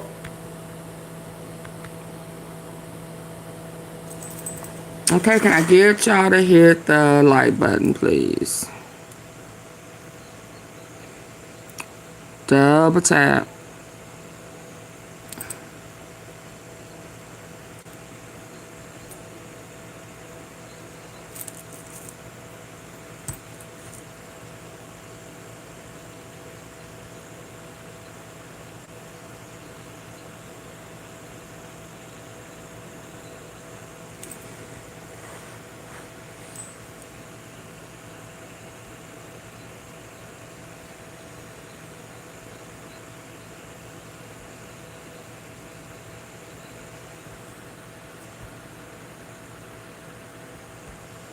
You know, folks, I've been watching American politics for a long time now. I've stood behind that podium in the House chamber. I've felt the weight of that room. And I want to tell you something. What happened on April 28th, 2026, when King Charles III stood before a joint meeting of the United States Congress, that was one of those moments you need to pay attention to. Not because the king gave a speech. Kings give speeches all the time. But because of what that speech revealed about where we are right now as a country. Now look, the last time a British monarch addressed Congress was 1991, Queen Elizabeth II. I remember that. I was governor of Arkansas, about to run for president. That was a different America. We had our disagreements, sure, but there was a basic consensus about who we were in the world. We believed in our alliances. We believed in the rules. We believed that the institutions we built after World War II actually meant something. Fast forward 35 years, and a king, a constitutional monarch who isn't even supposed to do politics, walks into that chamber and reminds the United States Congress what democracy means. And here's what really got me. Both sides of the aisle stood up, Democrats and Republicans, on their feet, applauding for the defense of Ukraine, for NATO, for the idea that checks and balances matter. Now, I want you to hold that image in your mind, because we're going to come back to it. We're going to come back to why President Trump said he was jealous. He used that word himself. And I think that one word tells you more about this moment than any headline ever could. So let's walk through this together, because the details matter. They always do. Now, before we get into what King Charles said on that House floor, we've got to understand the moment he walked into, because context is everything in diplomacy. Hey, I learned that the hard way in Northern Ireland, in the Balkans, and every late night phone call with leaders who didn't trust each other but needed to find a way forward. Here's the honest truth about where the U.S.-UK relationship stood going into this visit. It was in trouble, real trouble. President Trump had publicly called Prime Minister Keir Starmer a coward for not joining the Iran war. He said Starmer was no Winston Churchill. There was a leaked Pentagon email, and this is extraordinary, actually proposing that the United States reconsider its support for Britain's position on the Falkland Islands as punishment of our closest ally. Turns out the government tracks a lot of data, and it's scattered all.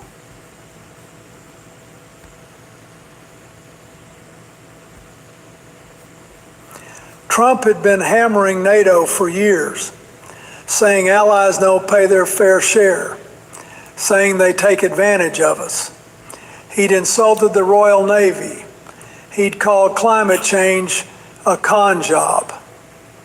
So when King Charles and Queen Camilla landed in Washington, this was not a ceremonial visit. Let me tell you something. I've hosted state visits. I know how they work. Every word is negotiated. Every gesture is calibrated.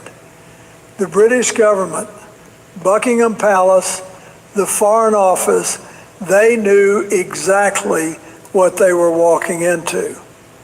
This was alliance repair under the most difficult conditions imaginable. Charles wasn't just representing the crown. He was carrying the weight of a relationship that was fracturing in real time. And he had to do something almost impossible: defend British interests, uphold democratic values, and not blow up the whole thing with a president who takes everything personally. And this is where things start to get complicated. Now let's talk about what King Charles actually said in that chamber. Because the media coverage, and I understand why, has been full of words like destroys and brutal. But that's not really what happened. What happened was more sophisticated than that, and frankly, more important. Charles opened with an Oscar Wilde quote about America and Britain having everything in common except language. Got a good laugh. But here's what a lot of people missed. Oscar Wilde was imprisoned for who he loved. That choice of opening in front of a Congress where diversity and LGBTQ rights are under attack, that was not accidental.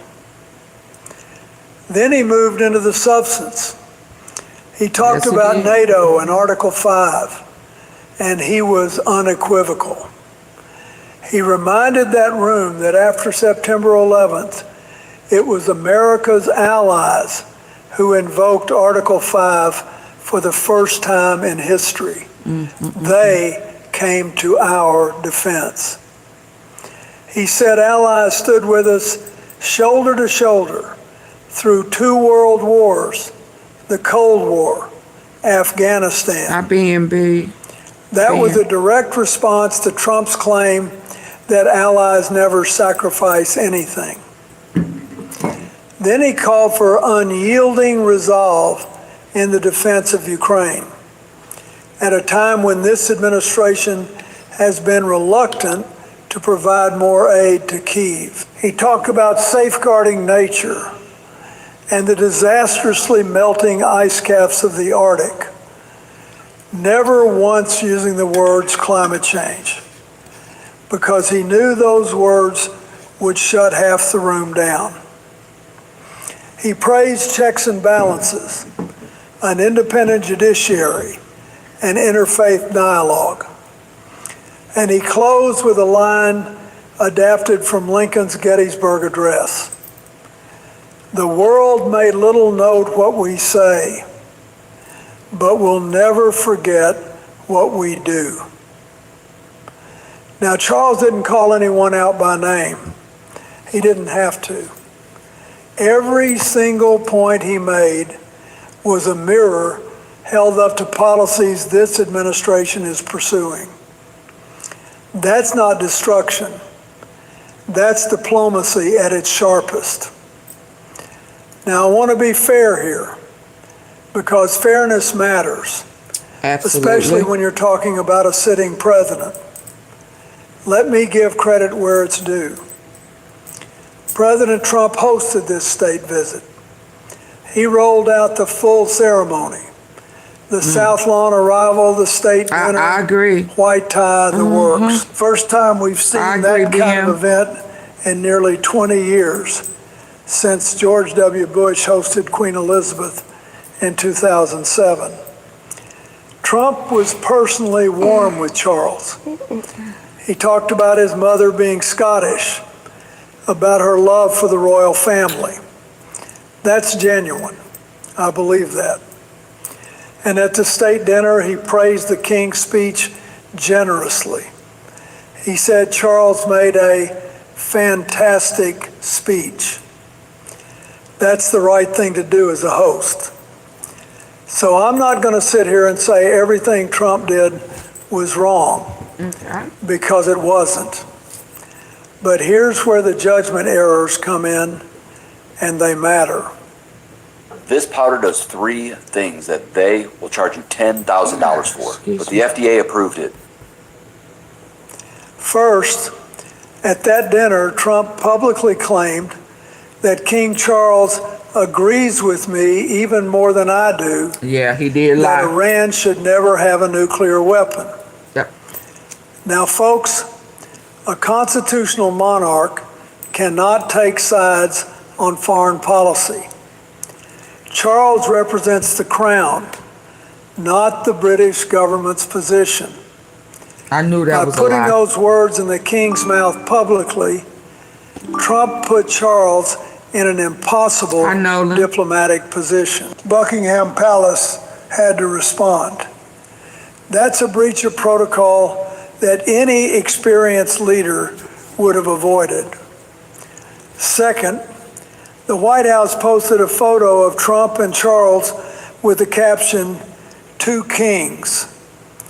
Now, we fought a revolution so we wouldn't have kings. I know it was meant to be clever, but the instinct it reveals, that's worth paying attention to. And third, and this is the one that stuck with me, Trump said he was jealous that Charles got Democrats to stand. Think about that. The President of the United States is telling you he cannot unite his own Congress. Let me tell you something about that chamber. I've stood in it. I've delivered State of the Union addresses. I know what it feels like when both sides stand. And I know what it feels like when they don't. When the entire Congress, Democrats and Republicans together, rose to their feet as King Charles called for the defense of Ukraine, that was one of the most telling moments in recent American political history. And we've got to reckon with what it means. It means that a foreign head of state, a monarch, articulated values that our own elected leaders have been unable or unwilling to unify around. The defense of an ally under invasion, the importance of NATO, the principle that executive power should be subject to checks and balances. These are not radical ideas. These are the foundations of the international order that America built. We built it. After World War II, we said never again. And we created institutions, NATO, the United Nations, the alliance structures, that kept the peace for generations. And now a British king has to come to our house floor and remind us.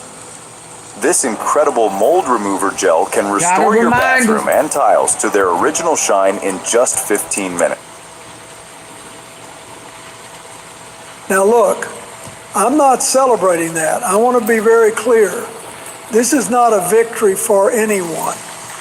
When a democracy needs a monarch to remind it of its own principles, that's not a feel-good story.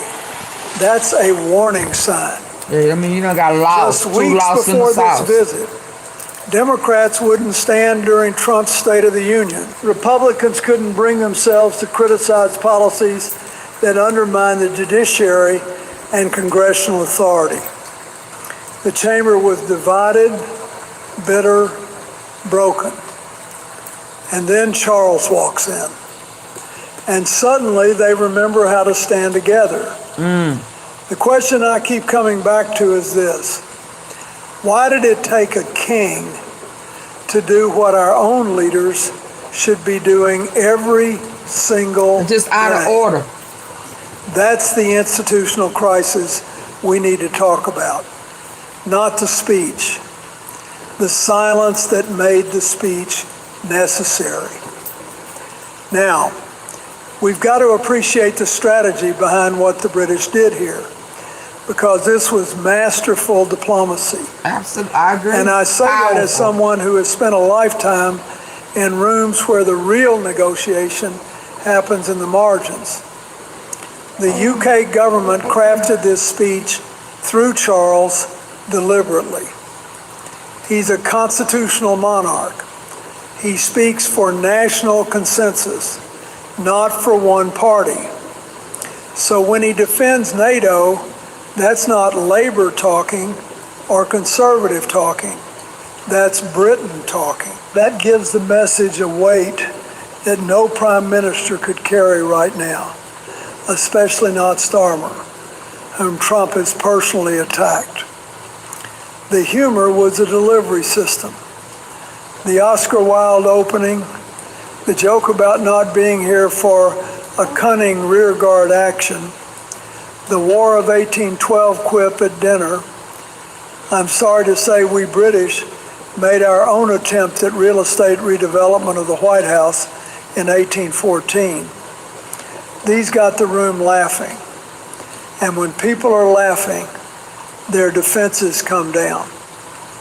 That's when you can say the hard things. The gift of the Belle from HMS Trump, a real submarine from 1944, that was genius. It flattered the president personally while reminding everyone in the room of the shared military history Trump keeps dismissing. Now here's the political fallout I'm watching. Democrats will use this moment to reinforce their message about alliances and democratic norms. They'll say, even the King of England sees what's happening. Republicans will downplay it. It was a lovely visit, great ceremony, strong relationship. Trump's base won't care about the subtleties, but swing voters, the people in the middle who worry about America's standing in the world, they noticed. They noticed that the entire room stood for Ukraine when their own president won't commit to it. And that's the image that lingers. I took my $5,000 hearing aid out and put this in instead. I haven't asked anyone to repeat themselves in over 3 months. This is magic. I can't believe I wore this clunky thing for years when this. So where does this go from here? Let me give you my honest assessment. And I want to be careful because predictions in politics are a humbling business.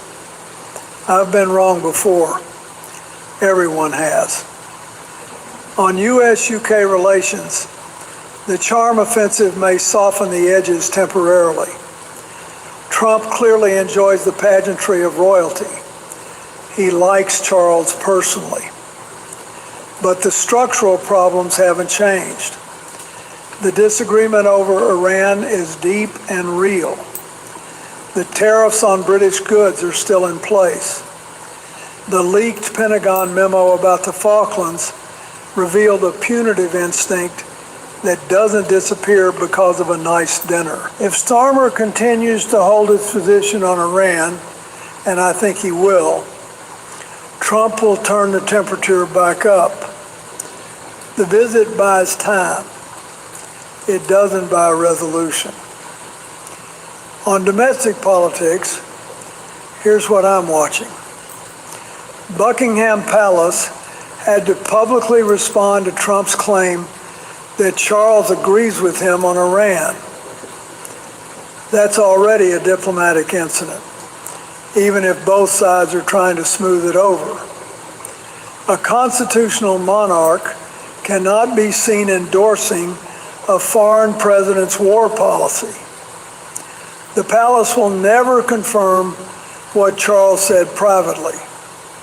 But the fact that a private conversation was broadcast publicly, that damages trust.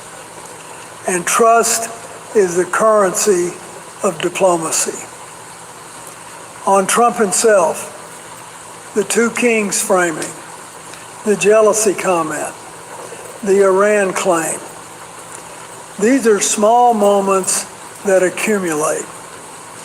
Individually, none of them is a crisis, but together they paint a picture of a leader who confuses admiration with agreement, ceremony with substance, and personal flattery with genuine alliance. And here's what concerns me most. By Friday, the news cycle will have moved on. There'll be another controversy, another crisis, another tweet. The risk is that we treat this moment as entertainment. King Charles destroys Trump instead of recognizing it for what it actually was.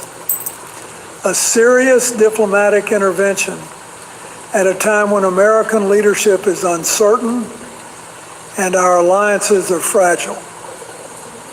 Let me close with this, because I think it's the most important thing I can say about all of it. Let's go. America doesn't need a king. We fought a war to make sure of that, and we were right. The founders got it right. Self-governance, representative democracy, the consent of the governed, these ideas change the world. But here's what we do need, and what King Charles reminded us of on that House floor. We need to believe in our own principles enough to defend them. When Charles quoted Lincoln, "The world may little note what we say, but will never forget what we do," he wasn't just being poetic. He was issuing a challenge. Because right now, what we're doing doesn't match what we say. We say we believe in alliances, but we threaten our allies. We say we believe in checks and balances, but we undermine the courts and bypass Congress. We say we believe in diversity, but we ban people based on their faith. We say we believe in the truth, but we call science a hoax. Now, I've lived long enough to know that America has faced moments like this before, and we've come through them. We came through McCarthyism. We came through Vietnam and Watergate. We came through the partisan warfare of the 90s, and believe me, I know something about that. We came through because at the critical moment, enough people chose the Constitution over the party, chose the country over the personality, chose the long view over the short game. That's what I'm asking for now. Not as a Democrat, not as a former president, as an American. The answer to this moment isn't to celebrate that a king said what our leaders wouldn't. The answer is to demand that our leaders start saying it themselves and meaning it. We've got the tools. We've got the institutions. We've got the history. The only question is whether we still got the will. I believe we do. I have to believe we do. Because that's what America is. Not a guarantee, but a promise we keep making to each other, generation after generation.